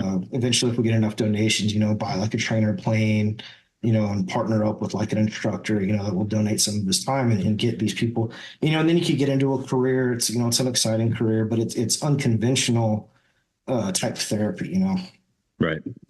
for people. So we don't awesome. hand out money because I think that's just destructive behavior. It's like kind of enabling type behavior to, oh, I couldn't pay my bills, so I need, $1,000 or something. It's like, well, why couldn't you pay your bills? Are you Right. Yeah. employed, or like, what's the other reasons? Because, giving somebody money only lasts that amount, but, so if I give them $1,000, well, I can invest $1,000 in getting him, some training or some, teaching them how to do, job applications or writing a resume for them or doing stuff like that. I mean, that's way more beneficial to him in the long run. Than, and I think the problem, the and I'll get your thoughts on this because I think the problem with a lot of that is like, I think for most people, I don't care if you're on the right, left, conservative, liberal, doesn't matter. For most people, if we have the means to literally give somebody food, help them get on their feet, all that stuff, we're going to do it. Right. For most of us, we have no problem with that. But for most of us, we have the issue with like knowing, is that actually what's happening? If I give that homeless vet on the corner with the sign, if I give him $20, is he actually going to go buy some McDonald's with it? Or is he going to go buy alcohol? Is he going to go buy meth? Is he going to go buy, I don't know. Right. I have no idea. And that's 9 out of 10 times it's probably going to be the alcohol and the meth. Exactly. And we've all seen that. And we've all been burned by that. And that's why it's hard to have compassion sometimes, which is sad because there are some out there that really, really want that. So something like a program that is for rehabilitation purposes, because some of these guys are homeless. They obviously can't just walk in and get a job. They smell, they're dirty. You got to get them cleaned up. You have to give them the opportunity, maybe a month or two to get on their feet, to get out if they have to detox or whatever they have to do to get to that point. But I think the problem that we run into a lot is a lot of people don't want it, right? Oh, they'd rather stay on the street. They'd rather keep their addiction. They'd rather stay in that lifestyle. So it's like you can't force people into these rehabilitation centers. You can't say, okay, we're going to make you a new man, whether you like it or not. Even getting veterans their benefits is hard to do because the veterans sometimes don't want them. Right. Because if you get benefits, then you have to acknowledge that something's wrong with you. Yeah. And a lot of these men don't want to acknowledge that, hey, look, the way that I went into the military isn't the same way that I came out of the military. Right. And it's a pride thing. So they're in this huge denial. You got these, these alpha masculine men that, are they know war and they've seen the worst of everybody, and there's like, no, there's nothing wrong with me, and it's like, no, dude, there's like, I could tell by looking at you, there's stuff wrong, and they just won't accept the help. And so that's like half the battle, and then you got some that are kind of like wishy-washy about it, where it's like, okay, we came up with a plan on how to get you your benefits. I need you to go see this doctor for this and try to get this diagnosis because, you're suffering from PTSD. So you need to, you need to attend these appointments, to establish your PTSD and stuff.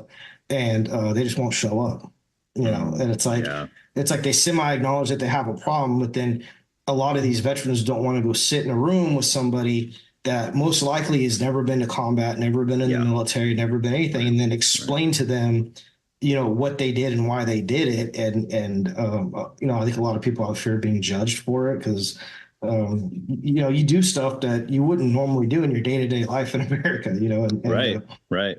And it's not really the kind of person you are. It's just the situation that you were put in, and they don't like facing it, so you run into this thing, where it's, some veterans are going against their own self-interest and stuff. And then, and then some are too prideful to even do it. And then, and then the ones that are willing to do it recognize, that they have these disabilities and they should get compensated for it. Then you're fighting the VA for years and years and years to get, to get it. Cause they might acknowledge you have a problem, but then they'll be like, oh, well, that's not service connected. you know, Right. you did that after the army and stuff. And it's like, well, I mean, people, it's like, Yeah. Yeah. people don't have PTSD from just living their normal lives usually, you know, unless you're, Right. you know, like a sexual abuse victim or Sure. Sure. I guess car accidents and stuff they found can give you PTSD too and stuff Yeah. like that. But Yeah. but yeah, it's kind of hard to say it's like some of that stuff's not service connected when it's like, no, the guy wakes up with night terrors at night, you know, thinking he's in a combat zone. Like, Right. pretty sure that had to do with the army, you know. And, Yeah. Yeah. you know, and they'll try to kick it away and stuff, and it's just this big old back and forth battle Right. of it. But we've kind of figured out the system. And I say we, as I'm not really as good with it as some of the other guys on the team. But since I've been a part of it, and I have the role of VP, I'm able to make a lot of decisions, and so I was able to get doctors to sign support letters for us. So we got like doctors on the team. We have a doctor now that we got a few months ago who was a flight surgeon. And she writes Nexus letters, and Nexus letters are basically connecting service to an injury. And so her level of being a doctor, and she writes these letters and stuff, it's kind of like you can't refute what she's saying basically. And so they will so it helps accept it. It's kind of a process, but we got these people on our team now doing all these things. And then a big part to me was I wanted chaplains in our organization. You know, I wanted some type. I don't think you could actually truly heal and help people unless you have God involved in it, right? Okay. So I've reached out to like Chuck Musselwhite. I think he was on your podcast too. Oh yeah, you know Chuck. Yeah. So his son and my boys went to the same school, Christian for a while. Caleb. Okay. Nice. And so I asked him. I said, "Hey, if you know anybody, you know, interested in being," so I reached out to him a while ago for it. And nice. Some of my old pastors back in the area, and so I've been putting feelers out, and so I've gotten a few names that they're not officially on yet, but I think that's a big part of it is when people call to get that religious guidance and stuff. What was good too is I also got a Muslim guy that was interested in being a chaplain. He was in the military and had military experience, and so I think it's a pretty, you know, if you got a Christian and a Muslim chaplain, I think you're pretty much covering, you know, 80% of the religious demographic, you know. And so is that how that would work then? It's if you had like a Muslim guy wanted to join into your program, then that's who you'd have work with him, obviously, because you might have, you know, there might be a conflict of interest if the Christian is working with him. He's like, wait a minute, Jesus, who's this Jesus guy? So the Muslims believe in Jesus too. They just but they don't. They don't see him as the same. It's not the same way, but being chaplains, they try to be impartial. So technically, you should be able to have the Muslim guy talk to a Christian guy and give kind of some spiritual advice and stuff, right? Technically, that should happen, but you're right. You'd probably, you know, if they're Muslim, you'd want the Muslim chaplain to cover it and everything. Right. I guess the way I'm looking at it is like, and I guess we haven't gotten here yet, but I'm assuming you're a Christian, right? You would consider yourself a Christian. Yeah. So if you were going to get like spiritual counsel and you were getting spiritual counsel from a Muslim, you would probably feel like maybe not. I mean, maybe some of the stuff he might be sharing with you might be lines up with Christianity, but maybe some of it won't. Right. Yeah. So there's, I mean, I'm kind of weird when it comes to this because I being in Iraq, I fell in love with the Muslim culture. You know, I really respect their religion. I respect their people. I respect the way that they run their households and stuff. I think a lot of the stuff we see on the news with, you know, like abusive husbands and all that, I think it's just as prevalent here in the United States as it is there. It's kind of a few and far between. It's not. Yeah, that's like the extremists, right? There's extremists, but when you go and you're submersed in that culture, you realize they're pretty much just like us, you know. they just want their families to be, healthy and safe and grow up and, in a loving environment stuff. And husbands are just as crappy over there as they are here. So it's like, we don't listen as much, so I never really, I don't really have that. But I know for some soldiers, it makes a difference, right? Some soldiers, they prefer not to talk to Muslim people. They still have like a lot of hatred and for what they saw over there and stuff like that. So,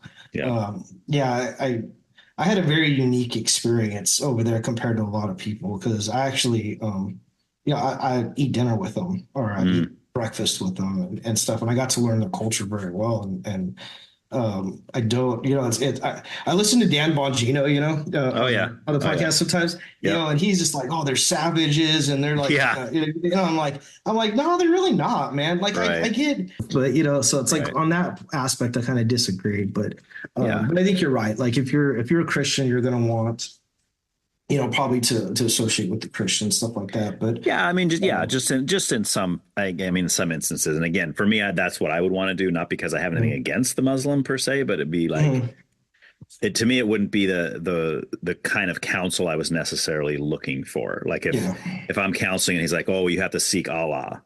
I'd be like, well, they're actually not supposed to say that as chaplains. So it's kind of, So they'll like pray with you and they'll listen to you and give you like sound advice, but they're not supposed to be, well, like in the Quran, this, and this, all this. So they're supposed to be this kind of surface level, just spiritual, not necessarily like down to just like a religious counselor, right? But but they don't like devil in to the details and stuff, and the Christian's supposed to be the same way, he's not supposed to do all that. Now, if they have that rapport and they want to get into that, that's perfectly fine, right? But there's nothing against it to do. But you're supposed to kind of keep it as, like you're right, kind of like surface level, like, hey, let me hear your problems. Okay, this is the way I think you can work on this, and I'll pray for you and I'll pray with you and stuff like that.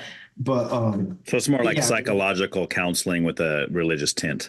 Yes. And so for a lot of people, I don't even think they've had like that in their life before, so I think talking to chaplains would be super beneficial. And so, nice. But I did want both sides because there is a lot of Muslim veterans out there. So I wanted to be able to handle at least, the two major religions of the world, being able to identify with that and everything. So, cool. And eventually when we get an office building, I want to be able to do like those teledoc things where they could actually sit and like in a Zoom meeting and do stuff like that. Right. With them. And that's cool, man. Hopefully that gets going for you. That's awesome. Yeah. Eventually we'll get there. Yeah. So we kind of touched a little bit on it, but you're jokingly saying that you're a comma supporter, which tells me you're not. But do you feel like, are you like a pro-Trump person? Or are you more like, I'm picking the lesser of two evils? It's like, do I want the cackling Joker? Or do I want the womanizing, porn star sleeping with guy, Yeah.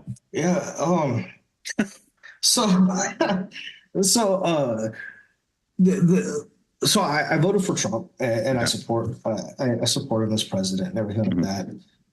The one thing that's getting weird to me is the savior complex that's going on around Trump. And that really bothers me. And he plays into it, his administration plays into it, all social media plays into it, that he's some kind of savior. And they're overlooking the fact that some of the stuff he's putting into place is more dictatorship than our previous, but it's fine for him, so I was listening to this podcast. This is what kind of brought it up to me was that in order to do this like mass deportation, right? You got to look into people's phone records, bank records, employment history, like all this stuff. And they're planning to do it with like out warrants and things like that. So there's a huge violation of American civil rights just to try to find and root out all of these. And it's like, is it okay because it's Trump? Because anybody else would be like, hey, that's a violation of our rights, our constitutional rights. Right. But is it okay because it's him, right? And so to a certain extent, in order to do something like that, you would have to violate people's rights. Just kind of, and I'm always suspicious because once the government takes away your rights, there's no getting back. Right. It's once that line's been crossed, and we've seen it, all throughout history, no matter what kind of president's in there. And so, I really hope he does everything he's going to say, but I'm also really cautious of that savior complex that everybody has. And if you talk bad about him or question him, so like especially on like social media or something like that, people will like hound you. Right. And people in person too are just as passionate about it. And it's like you can't criticize them. And it's like, well, we got him there. Now it's our obligation to criticize him. Yeah. And make him do what he said that he was going to do, right? And so, so I think I'm kind of different than the mass majority of Trump supporters, But I do. I want to see him succeed, right? I don't. Yeah. We're all on the same ship, and you don't want it to go down, right? And so. Yeah, and that's what I don't understand. Like it's for a lot of people, it's so black and white. Like you either think Trump's Satan and Hitler and all this other stuff, or you think he's the reincarnation of Jesus Christ. Yeah. Like it's like you do realize like 90% of the country falls in the middle of that. They don't go to either one of those extremes, right? Like you see all those people talking about, oh, Trump's Hitler and Trump's, it's like, yeah, but that I can't sit here and say, yeah, and all Democrats think that about Trump. It's not true. They don't. Most of them don't think that. It's just the majority of it. Yeah, it's like these wackadoodles that are on the news and loud ones. Those are the ones that think that. People that are posting videos of them just sobbing their eyes out, and I can't go to this. I have no rights tomorrow, and I'm gonna do. It's like, oh my gosh, But then you have the people over here who are like, and the media, of course, promotes that, right? They want to make it look like that's most of the people in the world. Like you're either worshiping the altar of Trump and you're sacrificing your children to Trump, or he's Hitler. It's just like come on, people. I mean, and that's where my conspiracies come in. It's all this controlled imaging and stuff like that. When okay. And that's what they want you to think, right? I mean, is that's the influence that they put out there, and that's what they want you to believe. And to me, it goes both ways, right? It's like, why can't we question him, right? Right. That's why I love the name of your podcast so much. It's like, why can't we talk about it? Why can't we ask those questions? Why can't we criticize, the people that we've put into power and stuff, Right. And I'm a firm believer is, your government should be scared of you. You shouldn't be scared of your government, Right. And yeah. So I'm sure we're going to start going down some. We'll start going down some conspiracy theory talks here, since we mentioned it a few times. But I'll just kind of tell you up front where I come from with this kind of stuff is, and this isn't just within conspiracy theories; it's with everything. Like the way I live I try to live my life as evidence-based as I can. And that's true of my politics. It's true of my Christianity. It's true of everything I do in my life. Every decision I make is very well thought out. I've been told I overthink everything. I do way too much thinking. And that's why I'm very confident also in a lot of my decisions and the things that I believe. It's in people say, why you sound so cocky? You just sound like you think you know everything. No, I'm open to being wrong. I'm totally open to being wrong.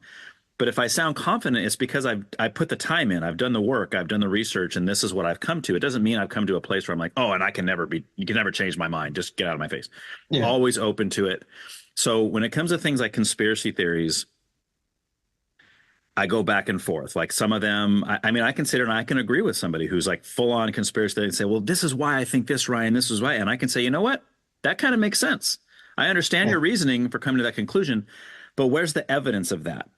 And they usually say something like, well, this guy that used to work there now lives in an underground bunker. Well, his brother's cousin's roommate's elevator operator, he heard from this government official that this and that, and all these kind of things. And here's this. And I'm like, that's not really evidence. I mean, doesn't cut it for me, and I love the phrase that a lot of them will say is, and they do this kind of to kind of poke fun at the anti-conspiracy theorists, but they always say, yeah, all conspiracy theorists are only conspiracy theorists until they're proven true.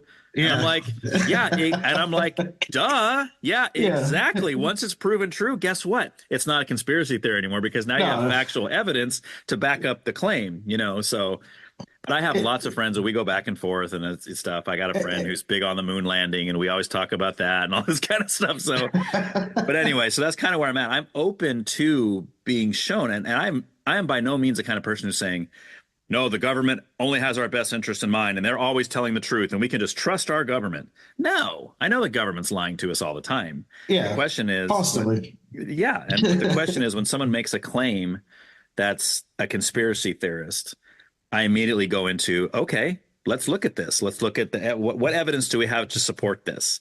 Yeah. And what I tend to find is a lot of times the evidence, in quotes, is somebody kind of making a logical case, not with evidence, but just with, well, because they need this to do this. And it's because if this fits over here, then this guy can do this over here. And then that's going to fit over here. And it's all part of this big plan to end up with this conclusion. And I'm like, well, that's great. You might be right, but that's not evidence. That's just you kind of conjecturing in your head and trying to figure out this big government plan. And, you know. Yeah. So to me, I try to stay away from that because there's a lot of reaching involved in some of these conspiracy theories, you know? Right. And so, so a lot of them, I try to keep them within like my personal experience, like in the military and things like that, you know?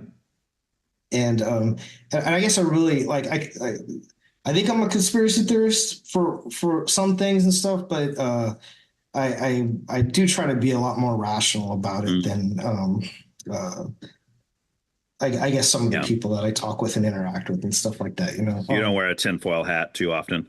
No, not a lot. Just, you know, on my weekend days off, you know, I try to do stuff like that.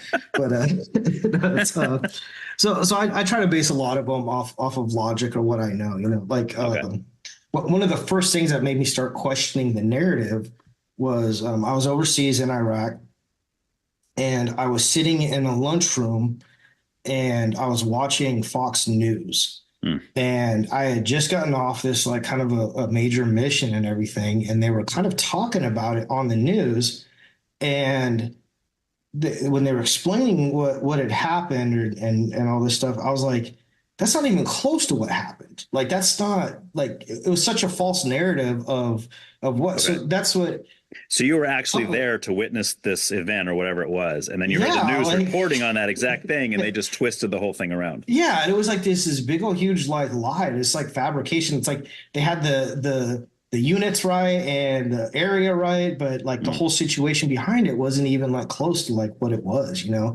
And it's because they're, you know, and it took me a while to think about it, but they want to control the narrative because they want people to still support us being over there. You know, they want to support these prolonged wars and these things going on forever. And we're trying to bring democracy to everybody, you know, and when we're not even good at democracy ourselves half the time, you know, and so that's kind of what got me going down the conspiracy theory route, is because then I started questioning everything. Right. So like if somebody tells me something, and unless there's a lot of like some evidence to back it up, like I just don't trust it. And so I'm kind of at the point where it's like, I really don't trust anything I hear, you know, on the news and the media, what politicians say to me, you know, what they're announcing and stuff. I just don't trust it. And that's kind of where I am on my conspiracy thing is well, then we're the same, because I'm the same. You could be right, but you know, like, like, you know, it's quite possible. And some of those things are scary to think about, you know, that our government could be doing some of these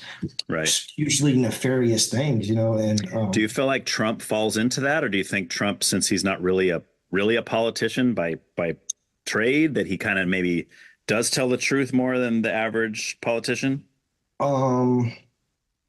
No, because I forgot who said a long time ago, but basically, like in Roman times and stuff, actors weren't allowed to be politicians because they could lie so easy. And so I would put Trump as like more of an actor than an actual politician.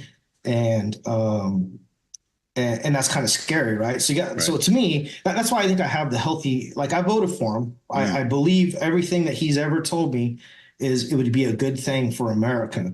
Now, if he's going to execute those or not so that's why I'm like, we got to hold his feet to the fire now. We got to make him whatever he promised us. That's what we got to expect from him. He's not our savior. He's not our God. He's not anything like this, And so, it's easier for an actor to lie and keep a straight face than it is for a politician, Right. And so, right.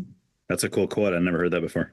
Yeah, it was and I heard that a long time ago, and I've just always kept that in my mind, so when Trump came around, I voted for him, all three last elections, and because I like his message, right? And he's the one that brought God back into politics and things like that. And so, so you got to respect, some of the stuff that he's done, but, I'm a real big gun guy, and he banned bump stocks.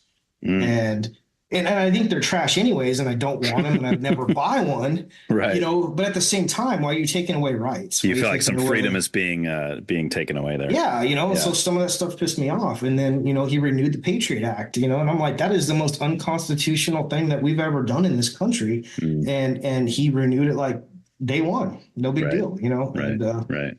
What do you think about some of the picks he's making in the last couple of weeks? Do you think those are kind of trending in the way that you're hoping, or you've kind of, because to me, it seems like he's like really putting some kind of, I mean, people keep talking about, he's making these controversial picks. He's making controversial picks. But I'm like, well, that's only if you're on the other side of the fence and you feel like these are controversial because these guys are actually going to do these things that I don't want them to do. But like for some of us, we're like, oh, that sounds great.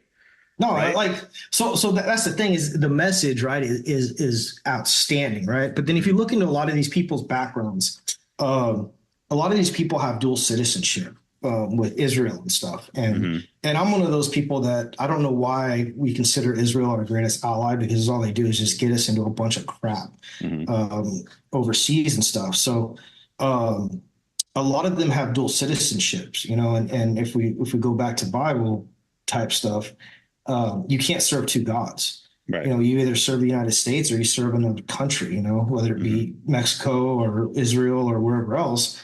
You can't be dual citizenship. And like 75% of his cabinet has dual citizenship. So you're against dual citizenship completely, or? Oh yeah. No, I don't agree with it at all. Like, especially, so for people like us, right, to have no influence on the way this country's going, taxes, wars, things like that, I'm more open to it, right? But I think if you're our political leader, you got to pick an allegiance. You can't pick. It's like, it's like saying like, like I like Jesus for this, but the devil's pretty cool in this area too. Yeah, you can't serve those two people. Sure, and be okay, right? And so I feel that the same thing is true, because I believe that plays into human nature, right? Like you can't, you can't love two wives equally, right? Like you can't do all these things unless you're Mormon. Yeah, I guess. But even then, it's like we all don't want to admit it, but we got our favorite kid too. That's right. So, that's right. Yeah. So where are their true allegiances at, right? It's kind of where I'm going. It could be not a problem at all. Right. Right. But you kind of don't see, I'm sorry. So you kind of don't see you don't see it as possible to be both loyal. That's like a tongue twister, like toy boat, both loyal to the United States and Israel at the same time. No, I don't think you can. Okay. I think we have two different kind of ideologies on the way the world should run.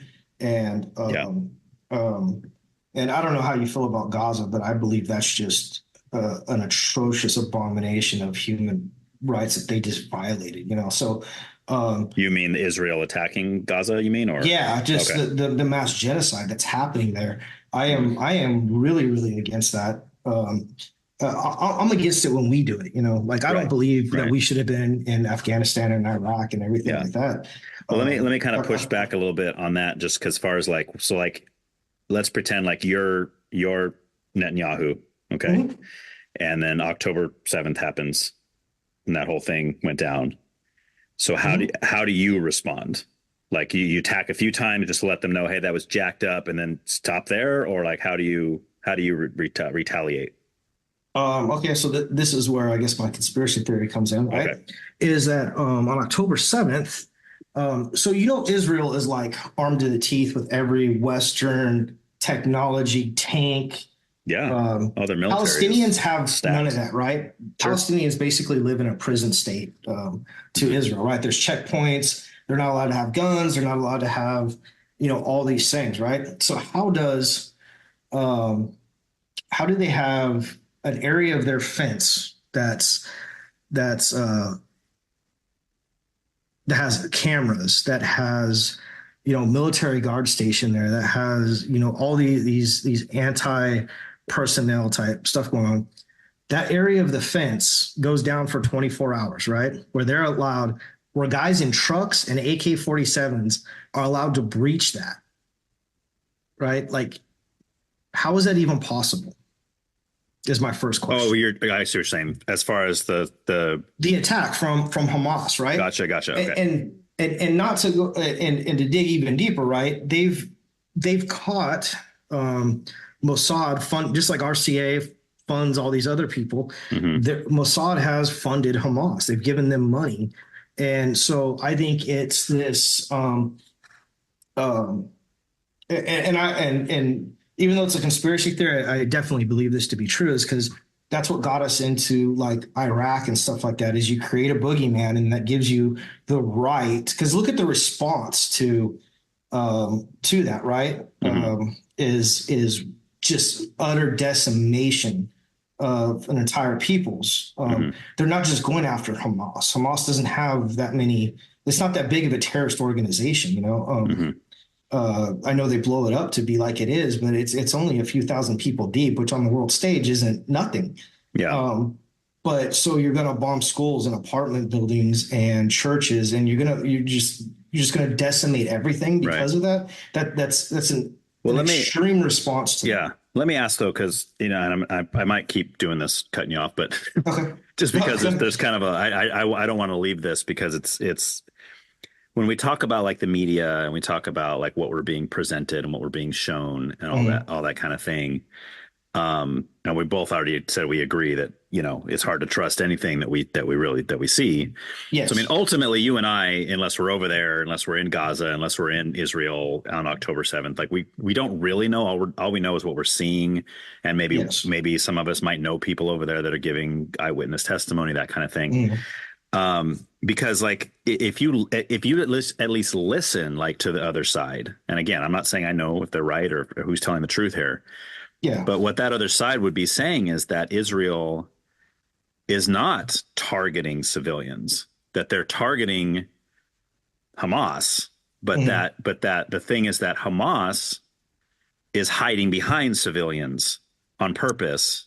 Yes. And I'm just saying this is their take. This is their side of it, to where these are calculated attacks. These are, and they're actually calling a city. They're trying to let cities know, hey, if we're coming in, get your people out, to where on October 7th, it sounds like they were specifically targeting women and children and that kind of thing. And that's what they're saying is the difference between Hamas as a terrorist organization and Israel's military.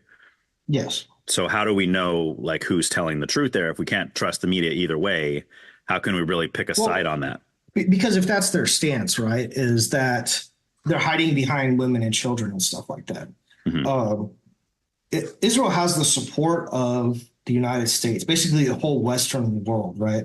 And they're going into basically a third world country.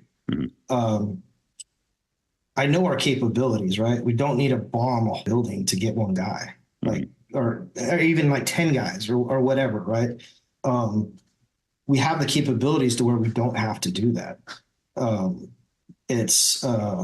They have special forces just like we have special forces, right. And you don't see us when we go, like even when we went into Iraq, we weren't blowing up entire villages and stuff. When I was there, and I was there pretty early in the war in 2004, after the initial rush in, I was not allowed to drop artillery into anything that was even a village, a city, anything like that. It had to be out on open desert. It had to be, positively identified target and things like that. We just don't, Western society doesn't do that to people.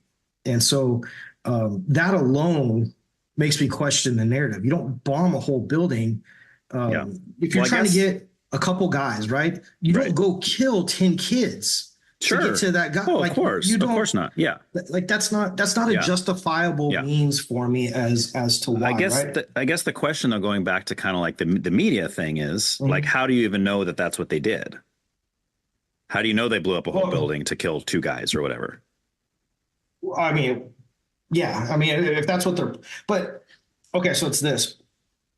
Why would they put out that image of that as a justification, as a response? Well, who's putting it out though?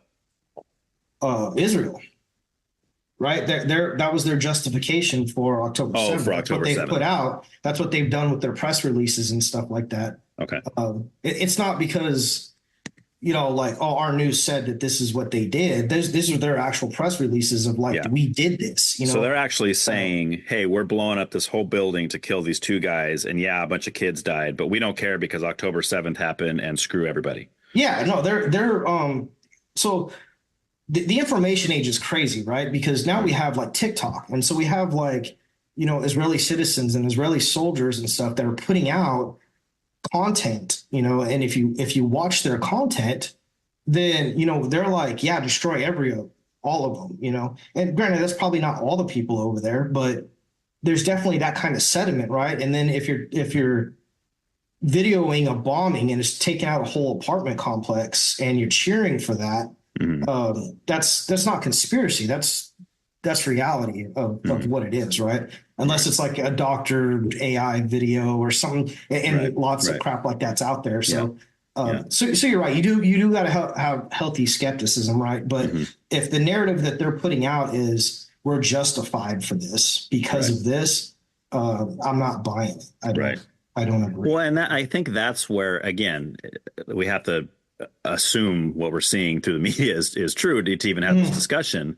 But like, I'm not really seeing Israel I'm not seeing Netanyahu saying specifically, yes, we're killing children. Yes, we're killing women, but it's justified because of October 7th. Right. At least I'm not seeing that. I mean, that might be what's happening, and that might be what we're taking away from it and saying, oh, well, look, they've destroyed this whole apartment complex. And they knew, and of course we're speculating here, but we say they knew there was families in there that weren't Hamas. They knew that. But they also knew that there was like 10 heads of Hamas in there. So they said, okay, the ends justify the means. We get rid of these 10 guys. Yeah, there's casualties, there's innocent casualties, but whatever's. Right. Like, and I think that's the way that I'm hearing it portrayed. But I'm like, what I'm curious about is that if that's really like Israel's position, is that really Benjamin Netanyahu's position? Like, is he saying that like specifically? You know what I mean? Like, if that makes any sense. I don't know. Yeah, no, it's so I follow him on Twitter. So. Oh, yeah. Like the Iran, Lebanon, like all the other stuff that they're doing, and so do you have Twitter? I do. Okay. So do you follow Netanyahu? I think I do. Yeah, I just got it. So I'm just barely learning. Like I told you earlier, I'm not techie at all. I literally just got Instagram for the first time like 6 months ago, and I just got X, and it's like, and the only reason I got X is because a friend of mine kept sending me stuff, and I was like, I can't open this. He's like, you don't have X? I was like, no. So then I finally got it just so I could see, but then when they open it, they said, well, who do you want to follow? And it was like, okay, so I think I did click Netanyahu, but I'm not positive. So, I mean, if you just go down his feed, I mean, it's all kinds of, like we will, we're going to take out Iran. We're going to take out, all these people. It's like, I don't know if he's lying, but if that's the image that you're portraying, right, and you want people to see, then you're dead wrong. Like you don't need to be. Iran has done like nothing to these people other than be there, right? And sure, everybody has their shadow games, right? The U.S. has their shadow games. Russia has their shadow games. There's always stuff going on behind the scenes and attempted assassinations and election interferences, and that's just the world stage, right? Mm-hmm. But if the image that you're putting out is I'm going to attack Iran, I'm going to bomb, Lebanon and Beirut and all this stuff, like that's like you're, That's not the image that I got you portrays stuff, right? Because and I don't know how you are in your faith, but my God doesn't want me killing a bunch of people, right? Like I don't. I don't think that's what when he envisioned the earth and the world and all of us together was us killing kids and us going to wars like this and us, it's like they're not even done with Gaza and they're already starting in on Iran and Lebanon and stuff like that. And it's just kind of like, it's I don't know. To me, it's just not right. I'm not a fan of Israel at this point in time in their history, But you think, I mean, you're not saying that like God is, are you, well, I guess I'll ask you, are you saying that God is against like all form of war at all? Or are you just saying this one specifically because you feel like innocent people are dying? So I think there's, I think for the most part, our wars that we've fought probably in the last 100 years probably goes against God's plan. That's just my opinion.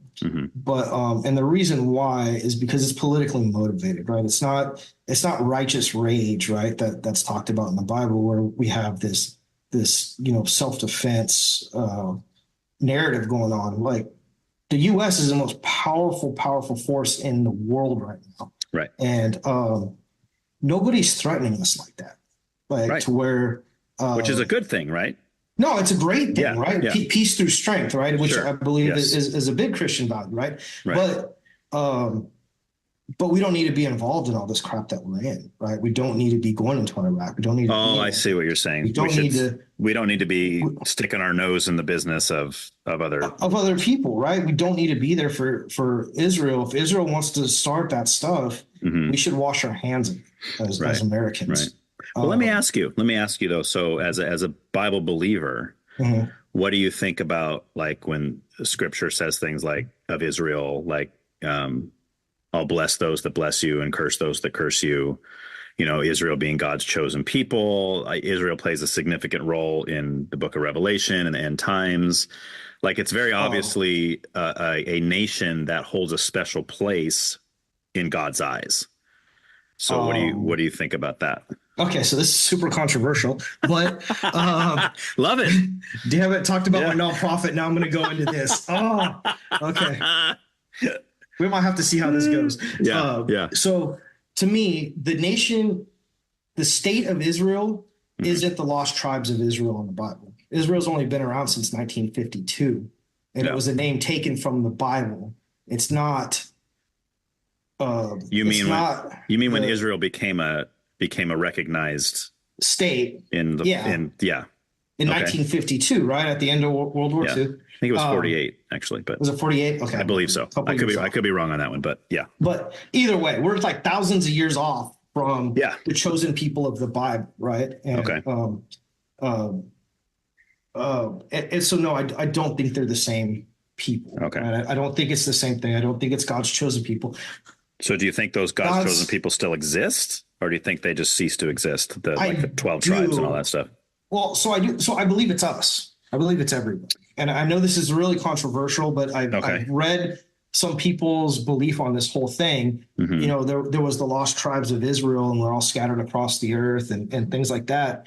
And I believe we are God's chosen people. All of us are.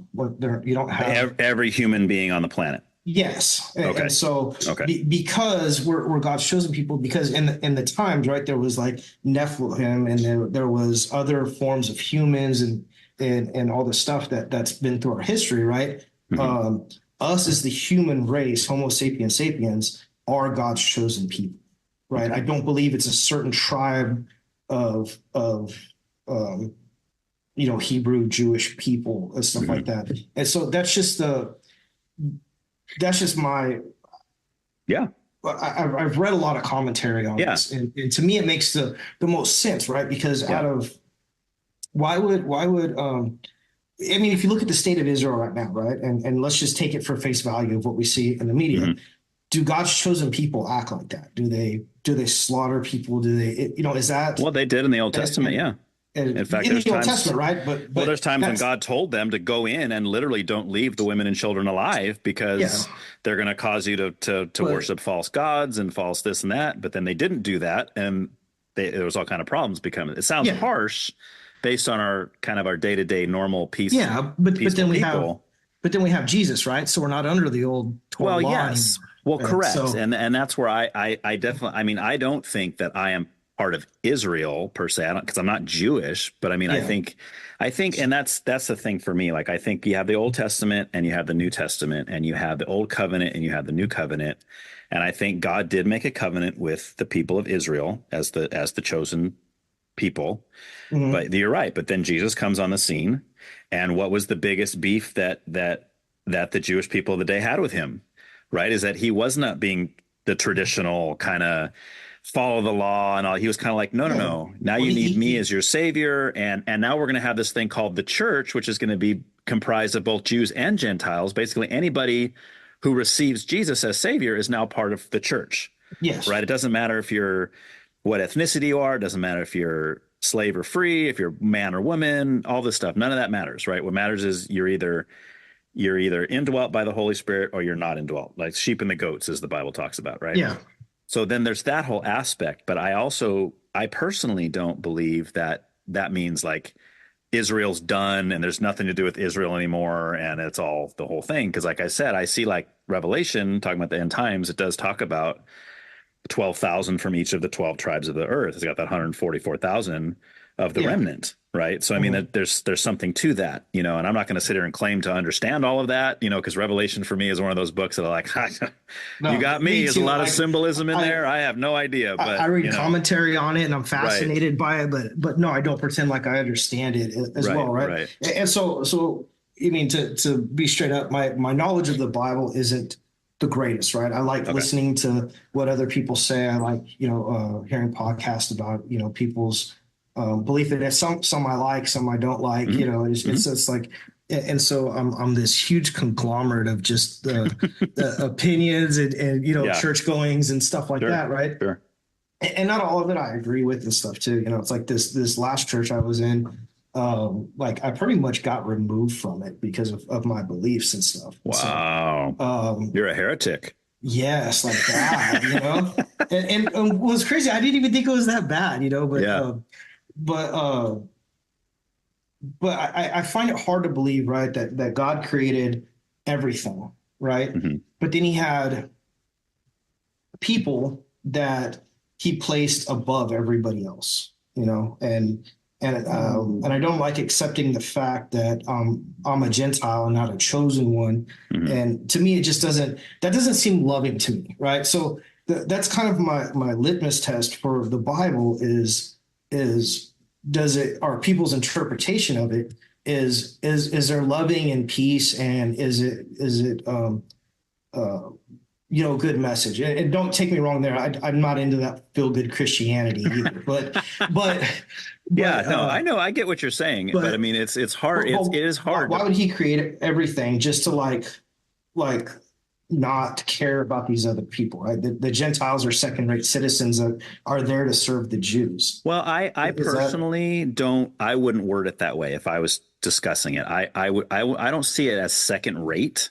Mm-hmm. I see it as Israel is chosen, not in a sense like Israel's great, Gentiles suck. I don't see it like that. I just see it as like Israel's chosen for a specific purpose, a specific events in history. Again, it's not that God loves Israel more than he loves me. I don't think that's what the Bible I honestly think about. there's evidence that he's more disappointed with the tribes of Israel than anything. Right? Absolutely. Like the whole Jesus ministry was, hey, you guys are messing up and not doing things right, and then the Gospel of Paul, where the Gospel of the Gentiles and stuff. And Israel has let God down a lot.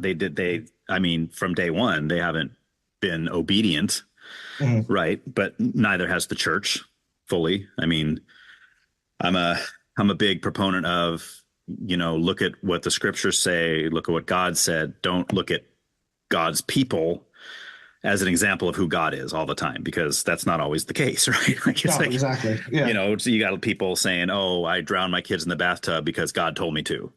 It's like, well, that goes against scripture. So that wasn't God that told her to do that, that kind of thing. Exactly. But I mean, so yeah, I don't remember where I was going with that, but I mean, I don't see it as a perfection, or even like as a hierarchy, like Israel's better than the Gentiles. right? Like, and I don't think that's the way Scripture necessarily presents it.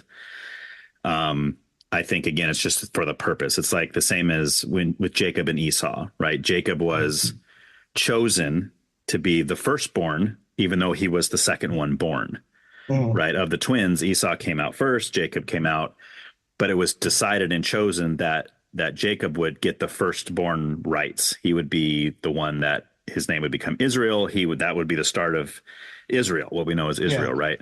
Yeah. Where primarily that would go to the firstborn, right? He would inherit the estate. He would, all that kind of thing.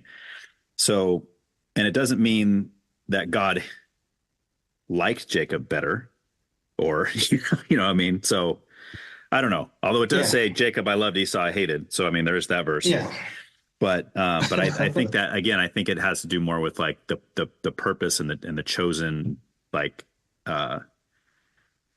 the chosen outcome and the chosen what you're going to be used for. And I think Israel even today is instrumental. I think Israel in the end times is instrumental. I mean, I think we both agree, or probably like the state of Israel, or like the people of Israel, like the old biblical Israel. Well, I don't. Or do you think it's the same thing? I do and I don't. So let me explain. So I think Israel is a ethnicity. Right. It's two things. It's a religion and it's an ethnicity, which is why somebody who's a Gentile can become Jewish religiously. Right. They can follow Jewish religion, even though they're not Jewish by blood. Right. And then there could be somebody who's Jewish by blood and be an atheist, not even believe in God. Somebody like Steven Spielberg or somebody like that. Right. Who is Jewish, but doesn't even believe in God. Okay. So I think when the Bible talks about Israel, specifically when it talks about the 12 tribes, the 144,000 in the book of Revelation, I think that is a remnant. And I think it's talking about specifically those that are ethnically Jewish. So I think in the end times, yes, we're talking about an ethnic, the Jewish Israel as a state. I guess I would have to ask, well, is everybody that's living in Israel as part of the Israeli governmental kind of society, are they all ethnically Jewish? Probably not. Right? No, I don't even think they're close. So did you see that? And I don't know how real this is, right? Because it's social media and all that kinds of stuff where I saw this article, but they did a blood test of a lot of the people of Israel, and they showed like almost zero Semitic blood, right?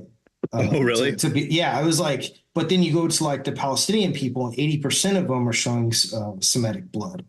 Interesting. And so that was a small contributing factor. I just kind of added to what I already believed, right? Right. But so I think I think there are real Jewish people out there, but I think it's kind of like the state of Israel right now is kind of like an imposter. Okay. Jewish thing, right? And so that's interesting, because if that study that you're saying is actually true, then that kind of throws a wrench in the whole thing, because you have this battle over land, right? And those that believe Scripture would say, well, no, that land belongs to Israel.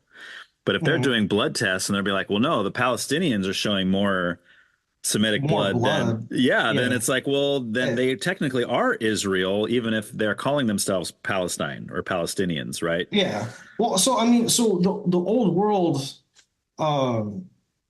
Palestine, right? I mean, had Jews and Christians and Arabs and stuff, and they all lived in the Holy Land together, right? And they all it was a peaceful coexistence for the most part, right? And then now it's like all of a sudden, why do Jews have to be the owner, right? The state of Israel, why do they have to own all that land? Why can't it be for everybody? If it really is God's, house, that's his sacred land and everything. Right. Everybody should have access to it, right? It shouldn't just be. Yeah. I mean, they're all Abrahamic religions. They all follow the same God. What's fascinating though, right, is like when you look at how big in size Israel is compared to the rest of the world. And then you realize how much focus is on it and how much land battle is happening on this little tiny piece of land. It's nuts. It is. It's like I always tripped out about that. So there's always this thing, right? Like if we wanted to have a civil war against the government, or overthrow a government, they would Mm-hmm. absolutely destroy us and stuff. And it's kind of a cool like wargaming exercise, right? But you know, Right. if you look at like just Iraq and what happened there and stuff, it's like you have the full power of all the Western militaries, including the U.S., right, against a country that's less than the size of California for us. Yeah. You know, like it's like 2/3 the size of California or something. Yeah. And Yeah. And they're able to still take pop shots at us. They're still able to set up explosives. You know, Mm-hmm. it's really hard to hold ground. So even like a small place like Israel or Palestine, you know, that's it's not easy to hold land like that. You need overwhelming troops to do something like that. Right. Right. Yeah. But that's It's again what crazy. makes it even more fascinating, right? Because it's like there's all this focus on it. It's like I don't know, it's just crazy. But to kind of switch gears, but not switch gears, do you think that if Trump had been in office in the last 4 years, do you think that the wars in Ukraine and Israel will be happening? Um, I don't know. It's hard to tell. Because I think it would have to go to where his loyalties are, right? Are his loyalties with the U.S. or is his loyalties with Israel, right? Right. Or whatever. Because his claims are that they wouldn't be, right? He says that, you know, I would have told Putin, if you bomb Ukraine, then I'm going to, you know, blow you to smithereens. And then he wouldn't do it just because of the fear of the U.S. doing that to where, and this is the claim, of course, the claim is that with Biden in office being so weak that all these other people are like, fine, we're going to invade all the people we want to invade now because what's the U.S. going to do? They got this doddering old, you know, Yeah. non-violent, whatever guy in the office, and who cares? But if Trump was there, they'd be like, So- oh man, Trump will actually bomb us, so we better back off.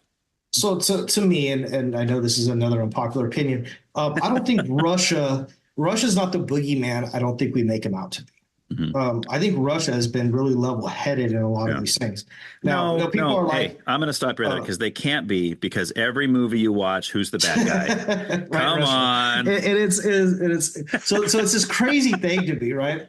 No, it's fun, but you're right? We have China, and we have these evil boogeymen all over the place. Yeah. But if you sit and you listen to Putin talk and stuff, he's a really level-headed person for the most part. Now, did he have a bad history? Does he do crappy things to people? Yes, but our government also does, like 16,000 drone strikes every month on random people throughout the world, right? So we really definitely can't judge him on that kind of aspect, right? Because all nations do that kind of stuff, right? There's always those shadow wars going on.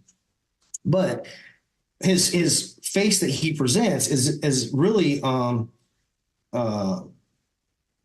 more level-headed than I think some of the stuff coming out of the United States or some of the stuff coming out of Israel or Britain and stuff like that. He's got kind of a really no-nonsense approach to it. I actually kind of respect him for that, But if you looked at, like, he didn't go in, Russia had the power to go in and just decimate Ukraine from day one, no problem. I mean, the Russian military is, well, it really made me mad when they saw like all the vehicles stopped on the side of the road and they're like, oh, they're all broke down and they can't work and blah. That is not the Russian military at all. Like and so I think what it was, and so this is a conspiracy theory on me, but all it's like Russia came in, hit these certain towns real hard, took control over those towns, and then just stopped, right? And so the U.S. in those towns, we have like 7 or something biolabs, weapons biolabs. And so the conspiracy theory is the reason why he hit those towns and took them over like that was he just wanted to secure these viruses and these biolabs that were potentially going to be used on humanity, right? Like another COVID-19 type thing. And so he went, secured them, destroyed them, whatever he did with them. But it was weird that a military that large that could have just ran over Ukraine went in, hit these specific towns where these biolabs were, and then just stopped. So you think it was like a more of a targeted attack, you mean? Or? I believe so. But then again, it's like going back to what we said before. I mean, there's no direct evidence that all those biolabs were there, right? Or that was what happened. But I think if he really wanted to take over Ukraine and just smother it to the ground, he would have, like he could have. There's nobody stopping him besides his own hesitations or whatever, So, so I think that adds some kind of legitimacy to these, to those conspiracy theories that there were biolabs there that he wanted to secure before it became a problem. And then he's kind of letting everything else around Ukraine play out politically, Right. I don't think he's hitting him as hard as he could. He's definitely going soft on him. Okay. So, okay. Yeah. So I don't know. I don't know if it and Trump might have had the power, right, to to secure these things and be in a position of strength, right, where he could, assure Russia like, hey, yeah, there's biolabs there, whatever it is, but we're not going to use this to, maybe be more convincing about it. But I wouldn't trust Biden with crap either. So maybe that was why the invasion did happen. Right. Well, I mean, that's the same kind of critique of like the border. They say that there's way more people coming in through the southern border when Biden's president because they're not as scared of Biden as they are of Trump. I mean, but again, this is all, do we really know the answers to this stuff, or are we just going to pick the side that makes more sense to us? Yeah.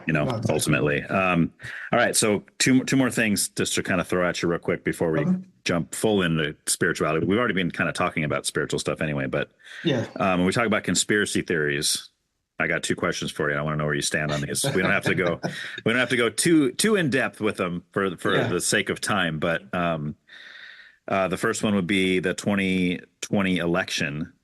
Do you think Trump actually won that, and that the Democrats cheated enough to the point that Biden got in illegally? Or do you think, yes, there was some voter fraud, but not enough to make it so that Trump actually won?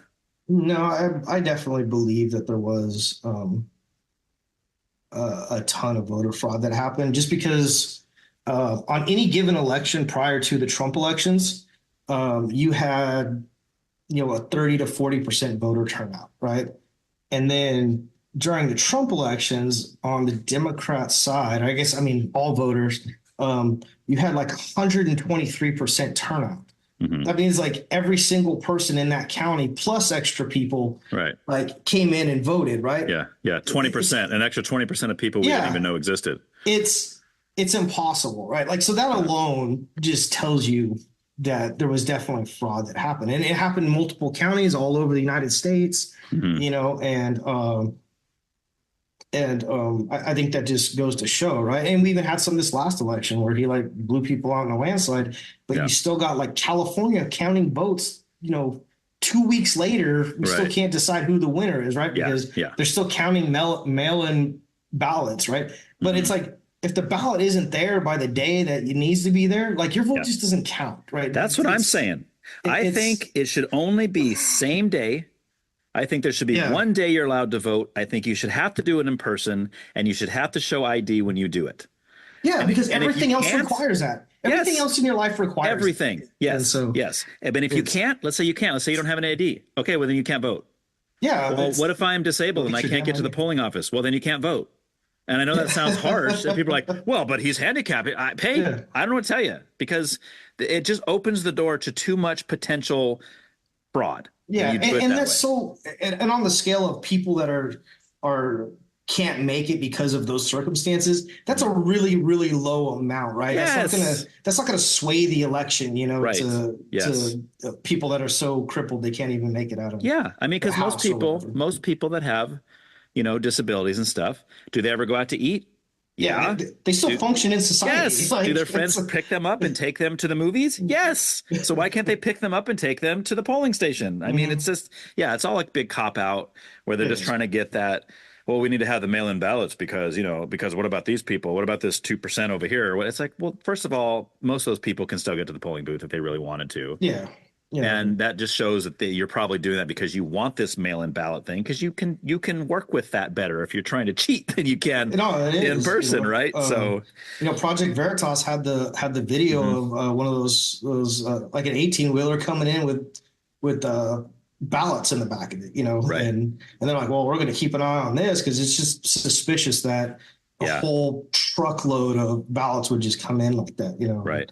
Yeah. And there's a name you haven't heard in a while. It's Project Veritas. You haven't heard of them, right? You heard their name a lot, and then all of a sudden it's like, dude, you just said that right now. I'm like, oh, that's right. I forgot about that company. Yeah, they had they were into a lot of big stuff, undercover stuff. But I mean, and even then too, it's like some of that stuff. Like I don't know how much even though I saw the videos, I don't know how true it is because, like, if I knew some really damaging stuff, I'm not talking to some like random girl on a first date about that stuff. You know what I mean? Like, I'm just like, right. Maybe people are that dumb, but like to me, I'm like, this has got to be like a stage setup. This is like theater or something like that, because I can't imagine somebody with that type of information just telling some like random girl, like maybe she's got her cleavage out and you're just like trying to impress her. Right. I still don't see a guy in that kind of position just openly throwing stuff out like that. So some of those things I'm kind of skeptical of. I think it just might be political theater, but I don't know. I really All right, and the last thing is the moon landing. Where do you stand on that? Did that actually happen or not happen? This is a weird one because I've gone back and forth a lot over this one because as new thought-provoking ideas have been sent to me or talked about, I kind of go back and forth, but I think I'm at the point now where I don't think it happened. Okay. And I guess there's really not a lot of factual basis in this, but there's also not a lot of factual basis that we went either, so it seems kind of, and I've seen some of the interviews with like Neil Armstrong, Buzz Aldrin and stuff like that. And when they're asked about the Van Allen radiation belt, it's like they knew nothing about it. And it's like, well, that was like a big barrier to making it. Like, how do you not know anything about this thing or what it was like going through it and stuff? And then some of the videos just look hokey to me.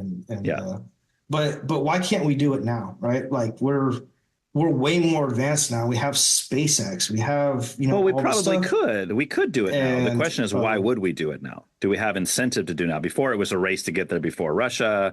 And then once you're there and you realize there's really nothing up there anyway, like what would be the point of going there again? Now our focus is more on like Mars, right? Well, to say we could, but we're not even really doing like real outer space missions though. Like you think your warm up to be Mars would be the moon, right? Yeah. Like we would. Everything's filled with trial runs in the military and all that stuff. It's like, you're not just going to like, okay, well, 100 years ago, we made it to the moon and now our next big jump is this, but we've lost all the technology. We don't know how to make it back. We don't know how they built the rockets back then. We're like relearning all this technology again. There's that. And then, yeah, I think I'll just leave it at that. But I'm trying not to get like too off in the weeds and stuff like that, right? But But it's like, because I mean, you could really take that conspiracy theory like all over the place and stuff.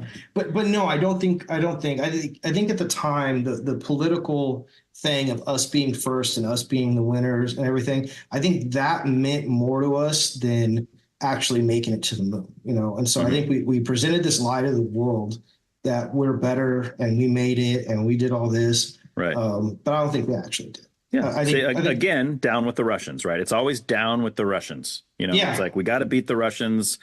They're always the bad guys in the movies. Rocky kicked the crap out of Drago. It's just the way it is. Yeah. It's always been that way. All the 007 movies. That's right. Yes. There's always a Russian guy, Yes, of course. So cool. All right. We'll get on our last little section here. Like I said, we've already kind of been throwing this stuff around anyway. But I want to start with I'm kind of curious how you became a Christian. Like, did you grow up in the church? Were your parents Christians? Did you grow up going to church, or did you come to that like kind of later in life?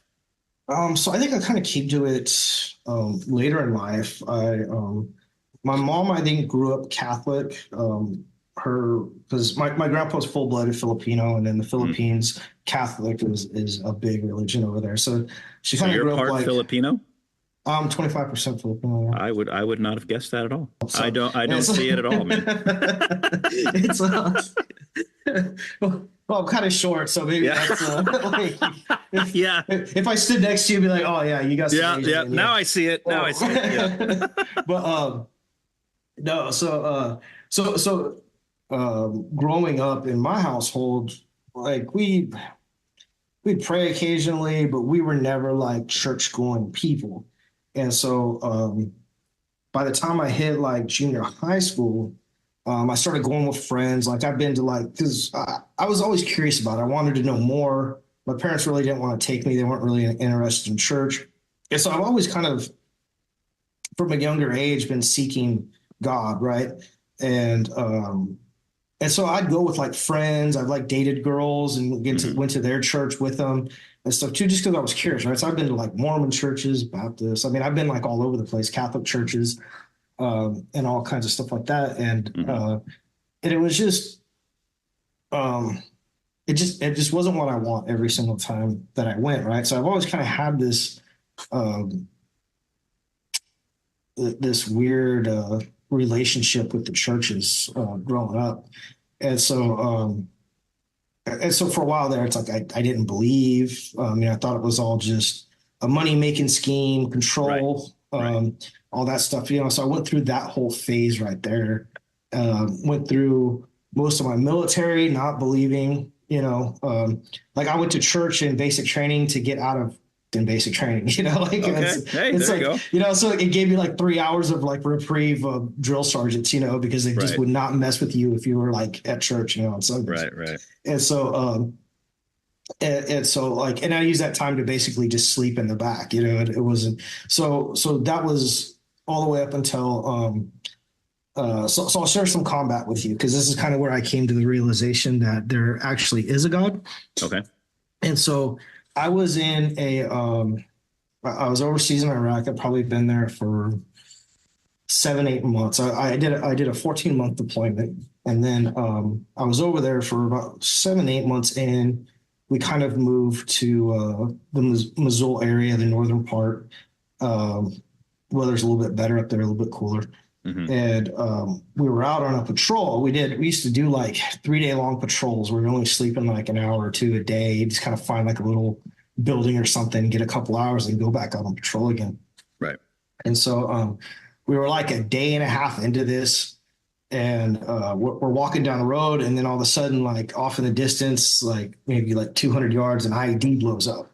And I was like, oh, that's cool. They were way off on this one, Yeah. And so I think it was a setup, because like it exploded to our left, and we're like, well, let's take a right and go down this road, because like there's IEDs down that way. Let's not go do this. Right. So we turn right down the road, and there's like all of a sudden, just as soon as we get out on the road, like the whole platoon, there's like an RPG that just goes like, what like a fishbone pattern is, or a herringbone? No. Where it's like, so you got like you're staggered, but you're like on one side of the street and the other side of the street. So It's kind of like this staggered pattern. Gotcha. All the way down, and everybody walking kind of on the side of the street, but you're like spaced out and all that stuff.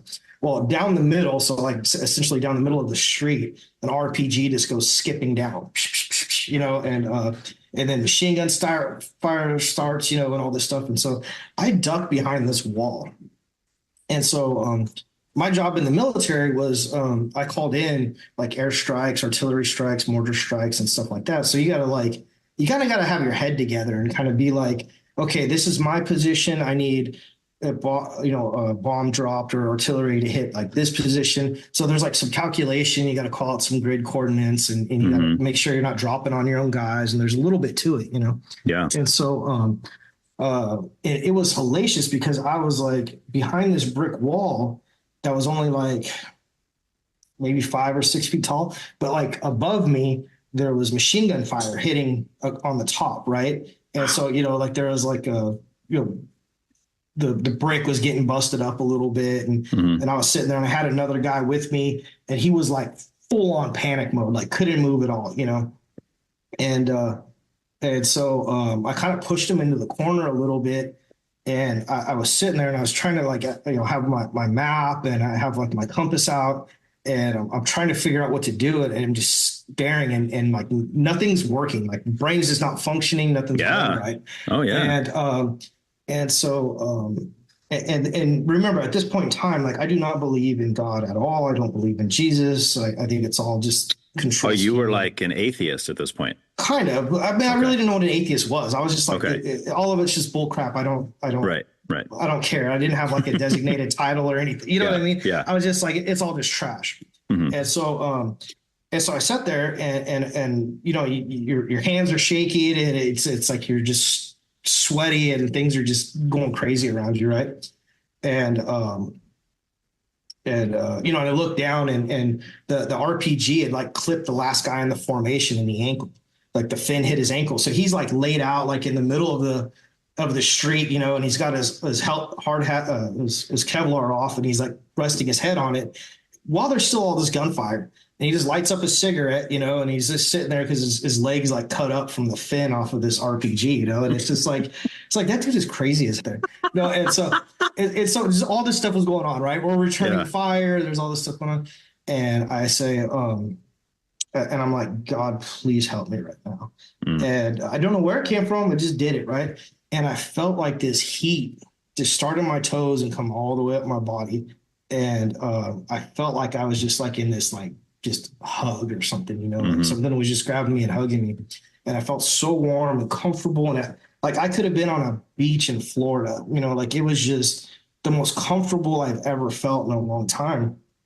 And I truly felt there was something from the outside. I truly thought that when I asked God for help, he answered me, you know, and put me in that comfortable spot. And my brain was like firing on all cylinders again, you know, and I was able to get up, you know, off my fire emissions, and I was able to do all that stuff. And from that point on, that put the spark in me, like something touched me. I asked God for help, and something touched me. Right. That put me at ease, you know. Like was that pretty instantaneous? Like as soon as you prayed that happened, or?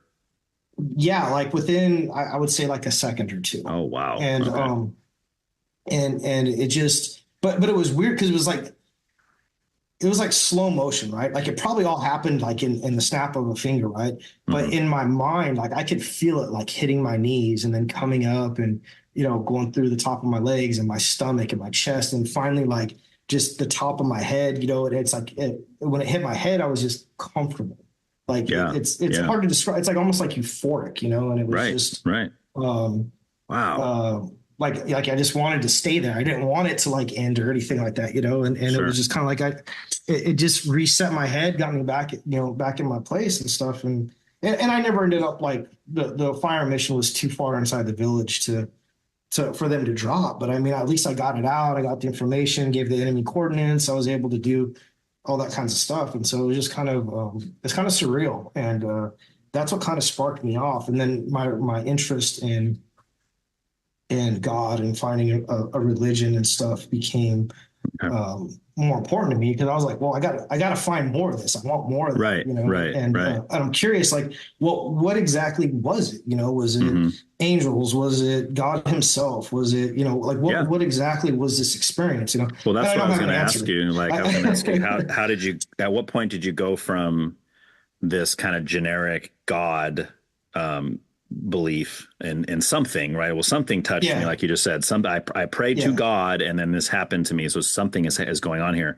Yeah. So at what point did you go from that to Christianity specifically? So I went through the rest of my military career. That was towards the end of my military career when that happened. Because when I got back from Iraq, I spent like 6 more months in Hawaii, and then I went home. And so then after getting home for a little while, I met my wife, and my new wife.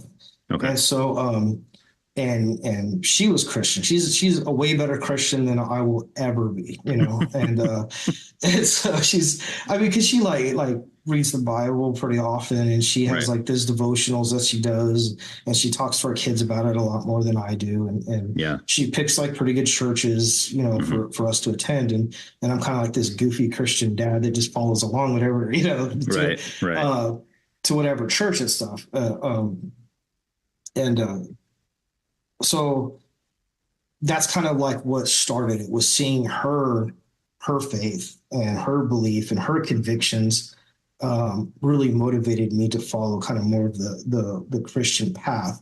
And I mean, to this day, I still think I'm like a terrible Christian. I don't think I'm like very, like I said, the last church I was at, I kind of got kicked out of or removed for and stuff. So can you elaborate on that a little for me? What do you mean, like, as being the worst Christian? Like, what does that even mean? So like I don't. So I'm very inquisitive, right? And just because if you tell me something, I'm not going to take it as that's God honest truth gospel, right? I got questions, And I'm the same way. I'm exactly the same way. And so it's like you got to show me some Bible verses, and I want to see a little bit of history on this stuff, and who did this interpretation that came up with this. Why does it mean this and not? Because like when I read some stuff, I get completely different. I get something out of it different than what like the pastor's telling me and stuff. Sure. It's like, so it's like, if I got this and you got this, there's a discrepancy here and I need to know why that discrepancy is there. Right. So I ask a lot of questions and stuff. And so some pastors aren't very open to being questioned a lot. Right. And to me, that's just the way I learn. That's like, I got to question things. I gotta understand it. Like I'm not a blind faith Christian follower, and it's always kind of been my downfall, but it's the way I'm built, right? I mean, I believe God made me this way, to be inquisitive and to have a deeper understanding and stuff, right? I can't do like my wife, where if somebody tells her like this is the way that you need to believe, and she'll be like, oh yeah, you're right. This is the way you follow Jesus the right way. And I'm not that way. And so, Well, I got to tell you, man, that sounds to me like a fantastic Christian, because again, you're preaching to the choir here, because that is exactly the way that I am. I have pastors in my life that I do trust, but that's because of years of listening to them and checking what they say by scripture and making sure that it's, you know what I mean? But even then, I will never listen to anybody and just assume, oh, he's got to be telling me the truth, because after all, he is a pastor. Yeah. No way, man. So, no way.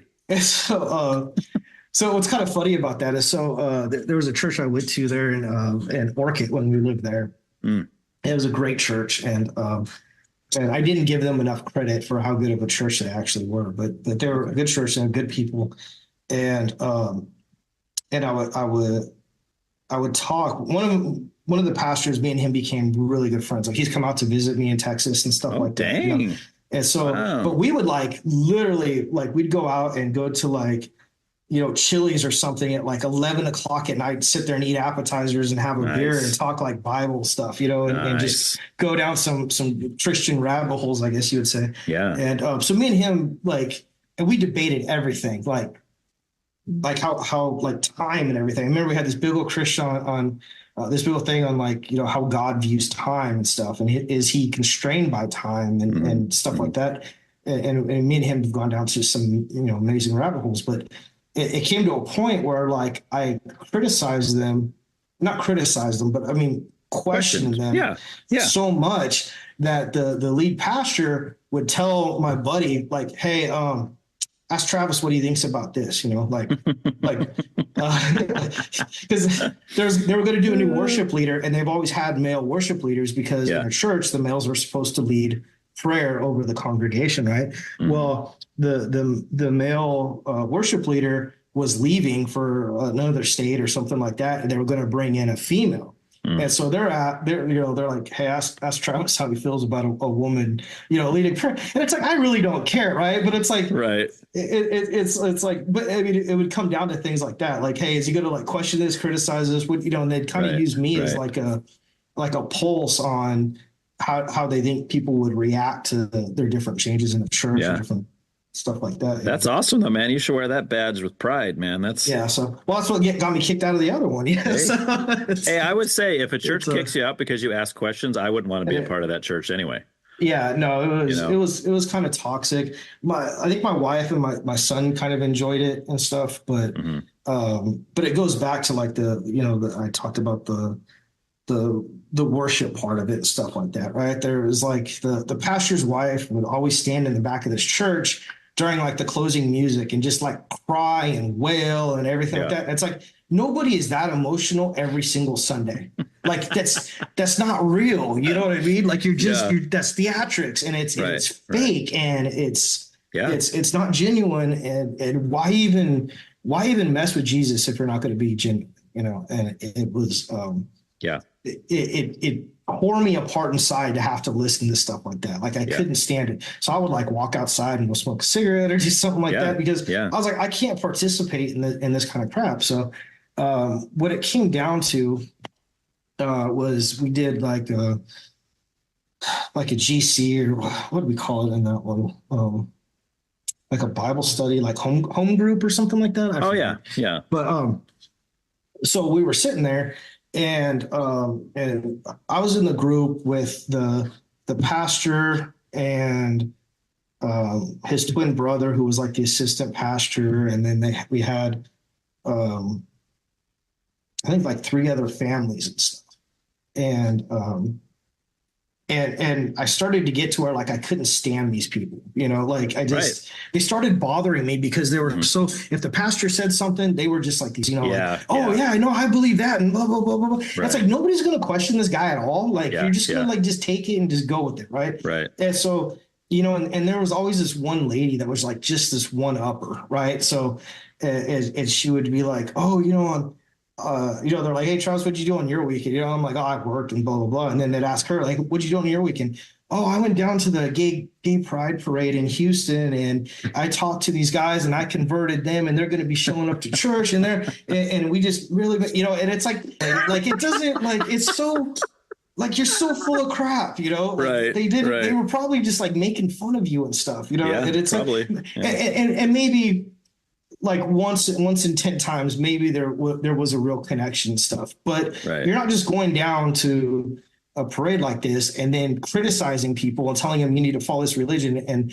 they're just going to like be happy and jump on board with it. Right. It usually takes a relationship and some rapport and some things like that, you know, and it's stuff. So I always thought she was just full of crap, you know, and so I got tired of hearing it. I will tell you that I think we are going to see eye to eye on a lot of that. I don't think I would go as far as saying that definitely, and I don't think maybe you wouldn't either, but to go as far as saying anytime that happens, it's definitely not the Lord, and it's just. But I mean, I would probably say the vast majority of time, and you know, I've talked about this on here many times. It's so structured, and it was even happening this morning at church, and I think the same thing every time. You got the song, and everybody's, you know, they might be kind of like this worship, like the low, like this worship, and then as at the end of the song gets going, just boom, boom, boom, boom, boom, you know, and it's building up, right, and then as soon as it gets to the big chorus, everybody's like, boom, you know, like the hands are up. It's like, okay, you cannot tell me that's the Holy Spirit. Like that is the sound of the song. The words that you're saying are exactly the same as they were in the beginning of the song when it was real mellow and quiet. But now all of a sudden that the drums are going and the guitar's kicking in, and you're just, oh yeah, praise the Lord. You know, and it's like, it's just so learned and so forced. And I mean, people love it. The people that are into that, they absolutely love doing that. And so I don't criticize people for it, right? If you love it and that's your, like, I got a friend at work, and her favorite part is the worship part of it, right? Because she just likes to get up and dance and move, and she feels like she's getting connected and stuff. And I'm like, hey, that's great for you. Like, I don't take that away from anybody. I just know for me, it seems like the fakest part of the whole thing. And I just can't do it, you know. But you're like, I'm happy for you. I think that's great, but I just think you're full of crap. Yeah, like if but I mean, but not all people. So one thing I've learned is not all people walk with Jesus the same way, right? Like I'm very questioning, and I like the study aspect of it. And I love when people send me Bible verses and, hey, what do you think of this? You know, and stuff. I love that kind of stuff, right? That's where my bread and butter's at. But some people aren't like that. They don't like to study. They don't like to read as much, and they don't like to do that, but they like to be in the community, right? They like to be around fellow church people, and they like to be around this.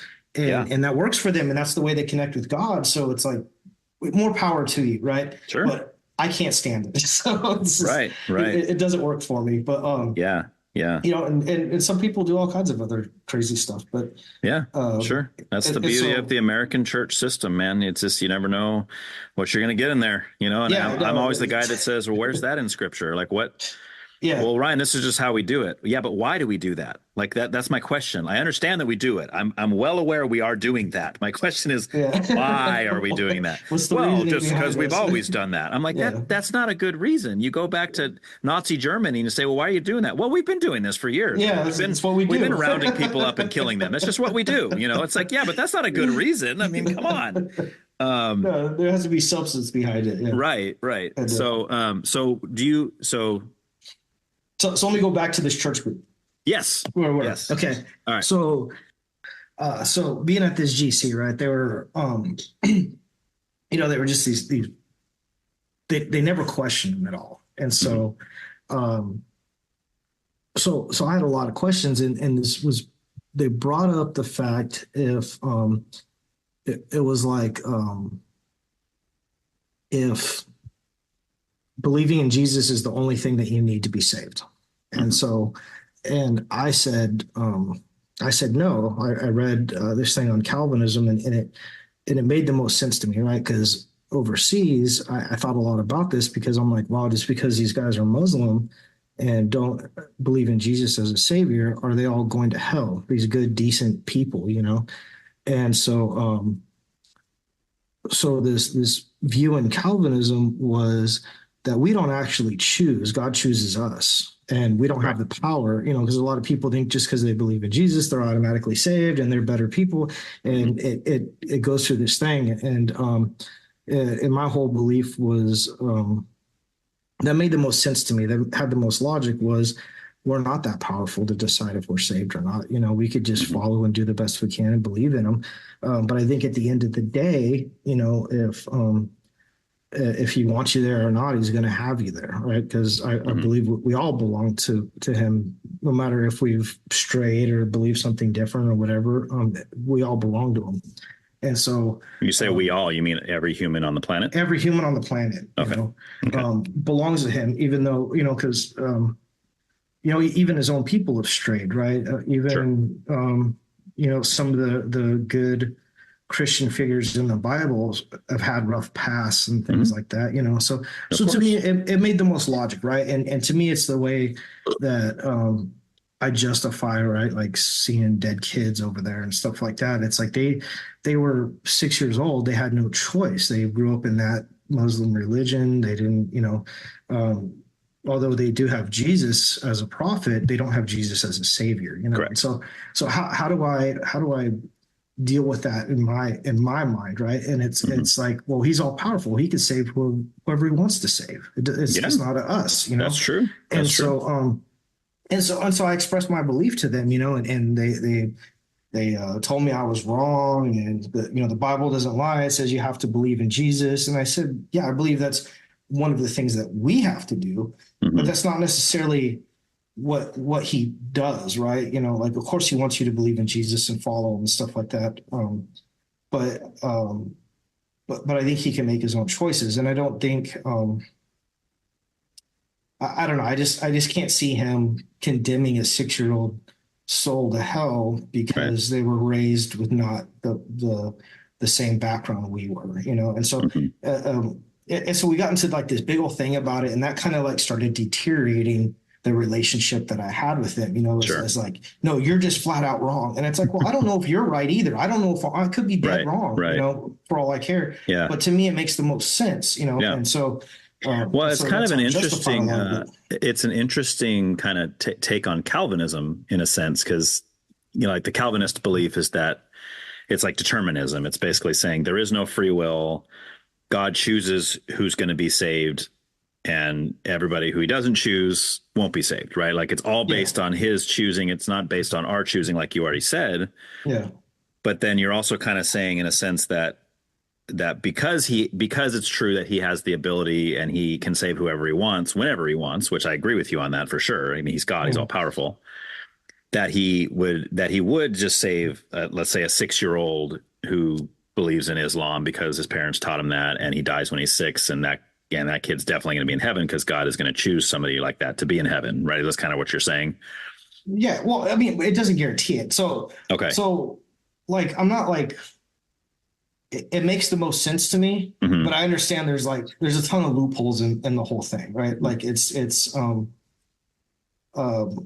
to me, it's what makes the most sense, and it's how I could sleep at night, really. So Sure. Yeah. And those aren't easy doctrines. I mean, it's not easy to come to. And then if you listen to Calvinism as a whole, like there's a lot of stuff in there that I don't agree with and don't like either, right? So I'm not claiming like, I have all Calvinistic beliefs and all this kind of stuff. Right. But that part of it to me just made them, because I believe we have a God of mercy. I don't believe we have a God that just like that just was looking for every excuse to damn people to hell. Like I just Well, I agree with you.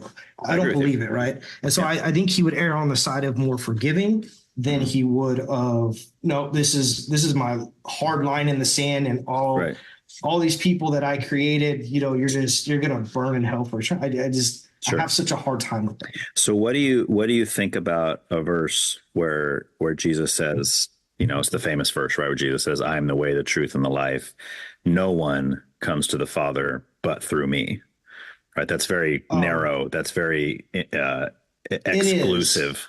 And so I was presented it this way, right? Is that it's not necessarily in life, right? Like if you want a better life, you follow Jesus in this life. But there's actually going to become a point in time where you die and you got to answer to Jesus. And if you look him right in the face and say, "I don't believe in you, you don't exist," then that's a major determining factor, right? Because you can't get to heaven without acknowledging it. Right. And so if you take the 6-year-old Muslim kid and he dies. And he stands before Jesus, and if Jesus says, "Here I am," and the Muslim kid says, "No, I don't believe in you, I believe in Allah," then you think at that point he goes to hell. Yes, I think I don't think it's just like, and maybe I'm just being hopeful. Like I said, I don't think I know, and I don't think like a lot of these pastors know for 100% exactly how it happens, right? But that idea was presented to me as a justification for that line, where God and Jesus don't just work in the physical realm, right? There's a spiritual realm, and there's all this stuff. Oh yeah. Right? So for sure. If you don't get it right in this physical realm, which is corrupted and it's I'm going to say it's not perfect, right? We're not given all the opportunities equally. It's different people raised different ways, and you might be Buddhist or something like that, and your whole family's Buddhist and your whole village is Buddhist, and you don't really have the opportunity. Maybe you've heard, but you don't really know for sure, right? You've never been presented with a good solid belief. Right. But you do believe that people must go through Jesus in order to be saved. Oh yeah. No, okay. I do. Okay. I do. You just don't necessarily think it only happens in the physical realm. It could happen in the spiritual realm. In the spiritual realm as well. After death. Okay. Yes. Okay. Yeah. And so and like I said, I could be 100% wrong in this, and I just don't know. Yeah.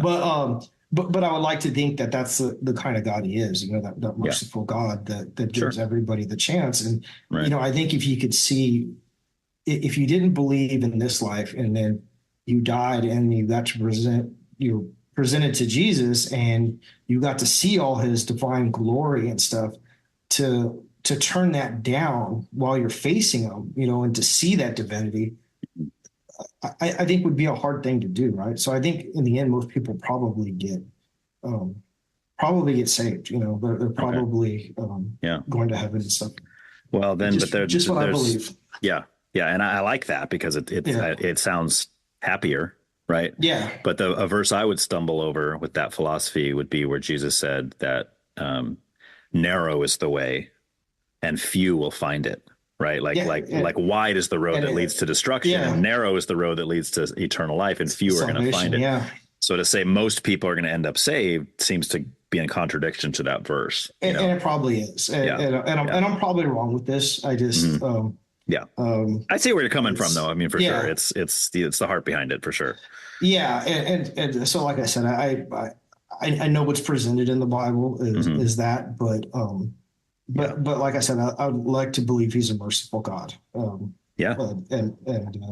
maybe he's not. Maybe it's just like that's a hard line, and we don't get past that. And I question my belief in my own salvation probably daily. Sure. If I even measure up, or do I believe hard enough, or which is healthy. Do I have the conviction, or do I question too much to where it's not true belief? It's So I mean, I struggle with those things too, on a daily basis. So I really don't know. I hope as I mature, I get more solid in that and kind of lock it down a little bit more. But so far, I mean, that's kind of what I've come to as far as that. That's all you can do, man. Just pray, study the word, and hope the Lord reveals stuff to us. And that's what we got to do. So, yes. So a few sessions later, right at this group is kind of what really ended it for me. And I piss a lot of my Christian friends off, when I kind of tell them the story. And so we were presented with like murderers and rapists and stuff. And it's like, if they, in the end, do they get God's forgiveness? And and I was like, well, I mean, let's put this scenario. What if it was my daughter that somebody raped or killed or something like that? Right. I'm not forgiving him. I got that I guess warrior spirit from the military. But I think everybody would be like that with their own daughter. Yeah, the question is, does God forgive them? Is the question. Yeah, and so they're like, well, if they truly repent and believe in Jesus, they're going to heaven. And I said, well, that may be, but I'll arrange their meeting. They can figure it out themselves. But I said, but their whole thing was, well, you have to forgive. And I was like, I don't have to do crap. Right. Like they murdered my daughter. They raped my daughter. What do you think though about putting them down? What do you think about those videos where you see just the scenario you're describing in a courtroom, and the dad that is sitting there face to face with the man who raped and murdered his 10-year-old daughter or something, and he goes to that person and he publicly forgives them? Like, what does that just destroy you, or do you think like it's all phony and fake and like it's not really real? So people that can do that, because I believe there are people that can give forgiveness like that. Right. I believe that they're better men than me. Yeah. And me, because I probably couldn't do it. Yeah, no, I couldn't. Like there's a story of this woman that her son got murdered by this guy. By another, like, I think teenager or young adult or something like that. And so when after the trial and the guy went to jail and stuff like that, the mom would show up to the jail like on visitation days and talk, Jesus and religion with them and stuff like that. And when he got out, he came to live with her, and it was basically her son's murder, and she completely forgave him and helped him, convert to Christianity and to live like a productive life. And supposedly he did like really good, right? Yeah. And that's just not me. Like I couldn't do it. I would. Well, I go a step further. I say that that's nobody, and that when I see something like what you're describing happen, I think that is all the way God almost taking over that person in order to forgive that person. Like because I'm like you, I can't imagine like in my human state being able to fully forgive somebody that did that to my child. I probably couldn't even forgive somebody that did that to your child, and I don't even know your child. No, exactly. You know what I mean? That's exactly right. Like if one of our friends' child got murdered and we knew who did it, like we're riding on them. Like that's it. Like there's no calling the cops. There's nothing. We're taking that guy down. It's just the way it is. Right. And I think that's the way it should be. But I was in this church group and they're like, no, you got to forgive him. And I was like, well, they're like, Jesus would forgive him. You have to too.